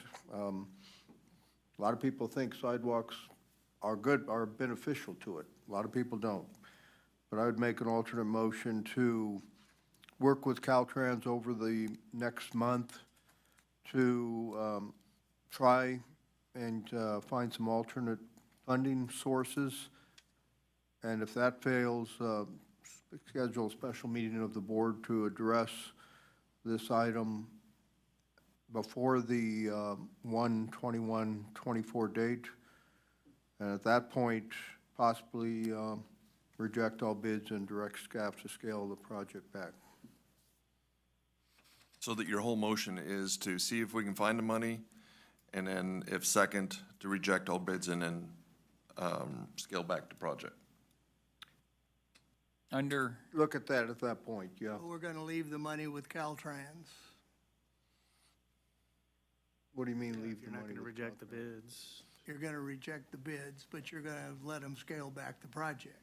Well, at that point, we don't have much of an option if we don't find other funding sources. now, are you saying hand the project over to Caltrans? or- No, that's not what I'm saying. Okay, I just wanted to make sure. Yeah. But at this point, I think we have, our only option at this point is to work with Caltrans, see if there are other funding sources. And I do agree with Ms. Abbott that there's an opportunity in the next budget, state budget, to get some money back from the state. Senator Alvarado Gil got us 2.3 for Ridge Road. The money that we're putting into Ridge Road, Assemblyman Bigelow got us $8 million for the Pine Grove Fire Station. The state has a lot of money. They are fiscally poor right now, though, so Yeah, I that think could affect that situation. I think this next year is gonna be pretty tough. I'm not saying you can't, Richard, But but it's there's gonna be always tough. pots of money with the state. But we've got a pot of money tied up in Pine Grove. That's right. With your motion, it would stay tied up. We might still get that money back, though. We gotta come back. When? We gotta come back in January and address that issue in a special meeting. I'll say this, Richard, I support going forward to look at, say, hey, you know, is Or it, would you terminate at the special meeting if we didn't come up with the funding? Well, Terminate we the could project? reject all bids and then continue said to look- look at scaling back. Well, then they still have the money. That's right.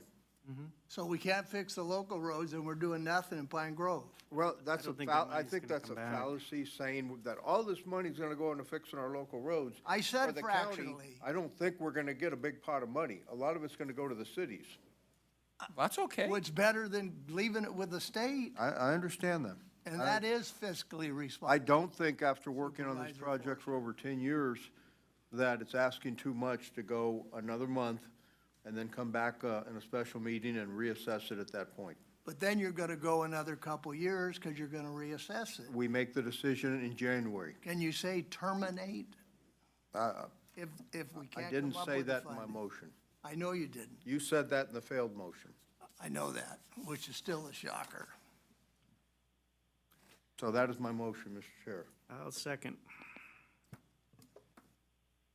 In discussion, the reason Supervisor Crew is kind of questioning my thought process on this is that I didn't want to put any more, I'm not going to put any more county money into this. I'm not going to put, if we can find some more PG&E, excuse me, Caltrans money, I would put it into it. But I am still looking, that's the reason I question Supervisor Forrester's direction to staff to allow to scale the project back, you know, to what needs to be done. And this is a conversation you and I have had numerous times. Scale the project back to what is ultimately needed.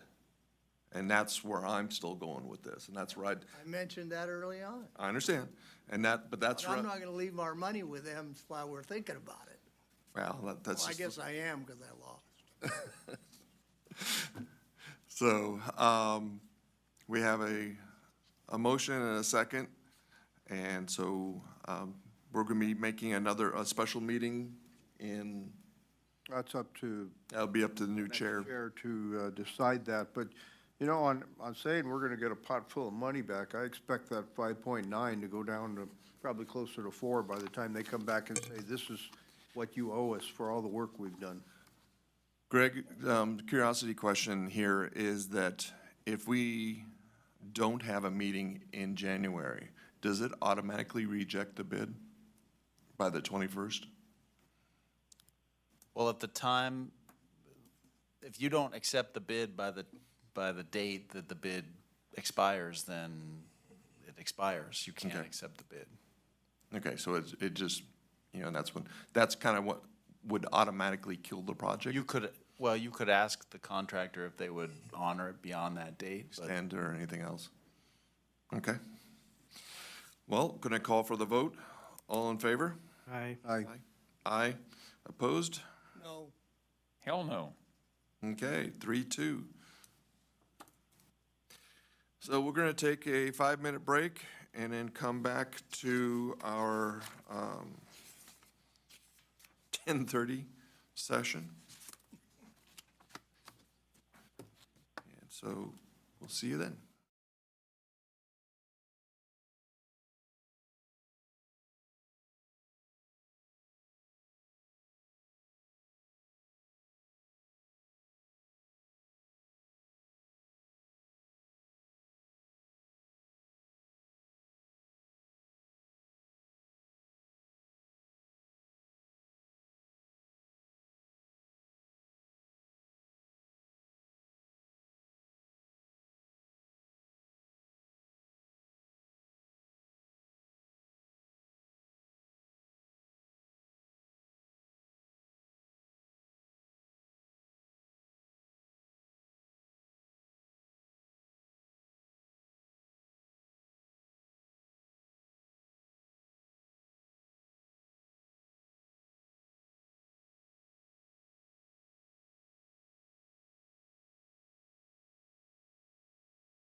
Seems like we should be voting on the question to submit before today. The way the law reads is that you have the resolution of intention, which you approved on the November 7th, and then you come back to do the other actions. Because the owners have approved consolidation of time and the election, it allows us to do all of these steps in one day, which seems a little bit odd, but that is what happens.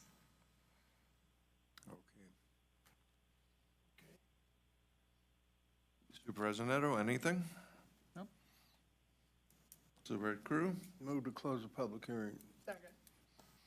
Okay. Public, do I have, excuse me. Call for the vote, all in favor? Aye. Opposed? Okay, the board will now consider the resolution determining to submit the questions of annexing territory to the Community Facilities District, 2006-1 Fire Protection Services, County of Amador, State of California, to the landowners in the territory proposed for annexation. Clerk, would you conduct the election? That resolution needs to be approved by the board first. Oh, okay, excuse me. I'd make a motion to approve the resolution 2006-1, the question of annexation of territory to the Community Facilities District. 2006-1. Call for the vote, all in favor? Aye. Aye. Opposed? That'd also be annexation number 15. Okay, now we go to the clerk. Sorry, missed a step. Thank you, Mr. Chairman. All the ballots have been received and the election is now closed, but if you'll just give me a second to open the ballots and tally them. Okay, thank you. Do we have ballot counting music? Yes, please, that would help. Oh, excuse me.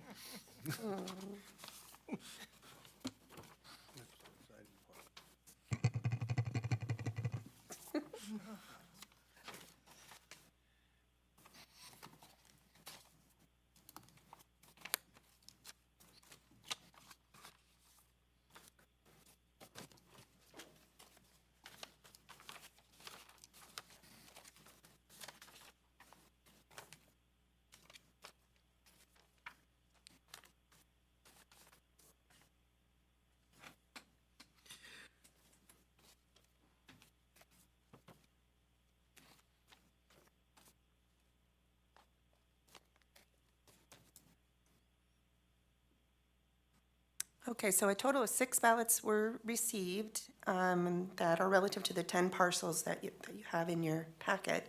And the total number of votes in the affirmative were 2,408, no negative votes. Okay, try that one more time. So there were 6 ballots approved. Okay. Or not approved, received for the parcels that you have listed in your packet. I think there's 10 different parcels. Some of them are the same property owner. Okay. But there's 10 total. And so the total number of votes was 2,408. So the votes are based on an acreage basis, one vote per acre or portion thereof. Does that help? 2,400, what? Okay. Thank you, because that math was just not adding up. Okay, we have declaration of election results. The board will now consider resolution declaring the results of the special election to annex certain territory to the Community Facilities District, 2006-1, County of Amador, State of California, annexation number 15. Move to accept the results as presented. Okay, do we have a second? Second. Okay, call for the vote. All in favor? Aye. Aye. Aye. Opposed? Okay, Thank you very much. thank you.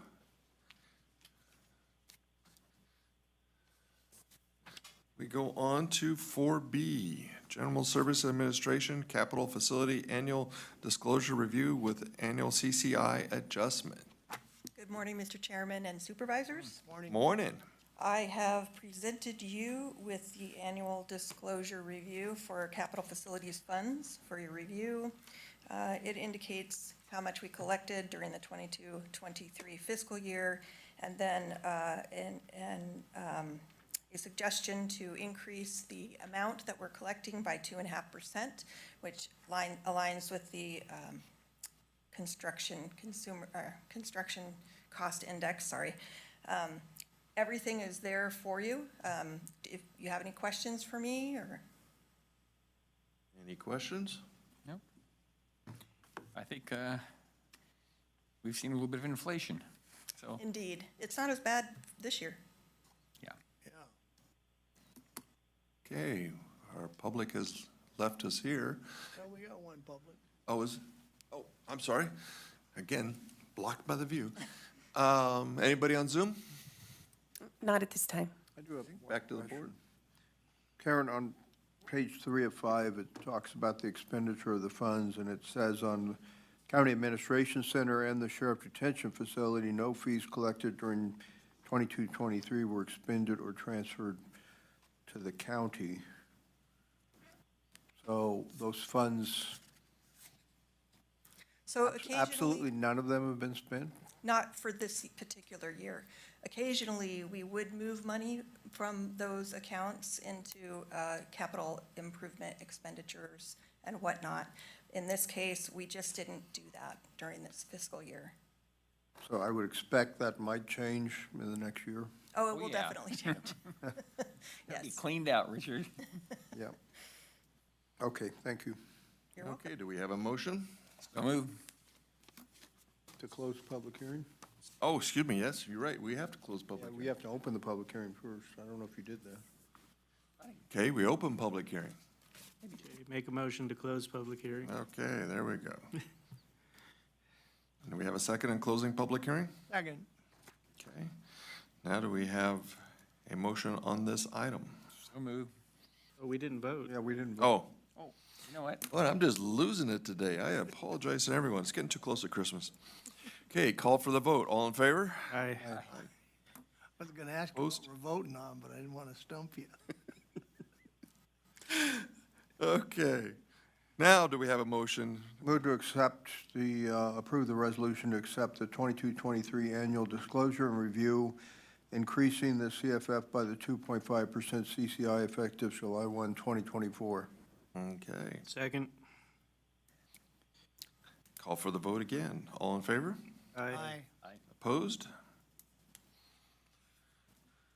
Okay, thank you very much. I thank you as well. One other item that I want to bring up that's not on the agenda, but I was asked by Mr. Hopkins to inform you that the per capita grant from the State Parks and Recreation Department has officially been awarded to the county in the amount of $400,000. We have a little bit more work to do paperwork-wise to make that come to fruition. However, I just wanted to inform you all that we can move ahead with the Pioneer Park improvements as far as that $400,000. And Fiddletown. And Fiddletown as well, as far as it will go. Okay, Yes. Good. Okay? thank you, appreciate that. Happy holidays to you all. Okay, we're on to 3F, review and possible approval of the December 5th Board of Supervisor meeting minutes. Move approval. Okay, Second. call for the vote. All in favor? Aye. Aye. Opposed? Okay, as my chairmanship comes to an end for this year, I want to thank my fellow board members for the privilege of being chairman. It's very much appreciated. And Merry Christmas and Happy Holidays to everybody. Merry Christmas to you, Mr. Outgoing Chair. I have one to start, but this chairmanship virtually end. This meeting is adjourned until Tuesday, January 9th at 9 a.m. Closed session begins at 8:30.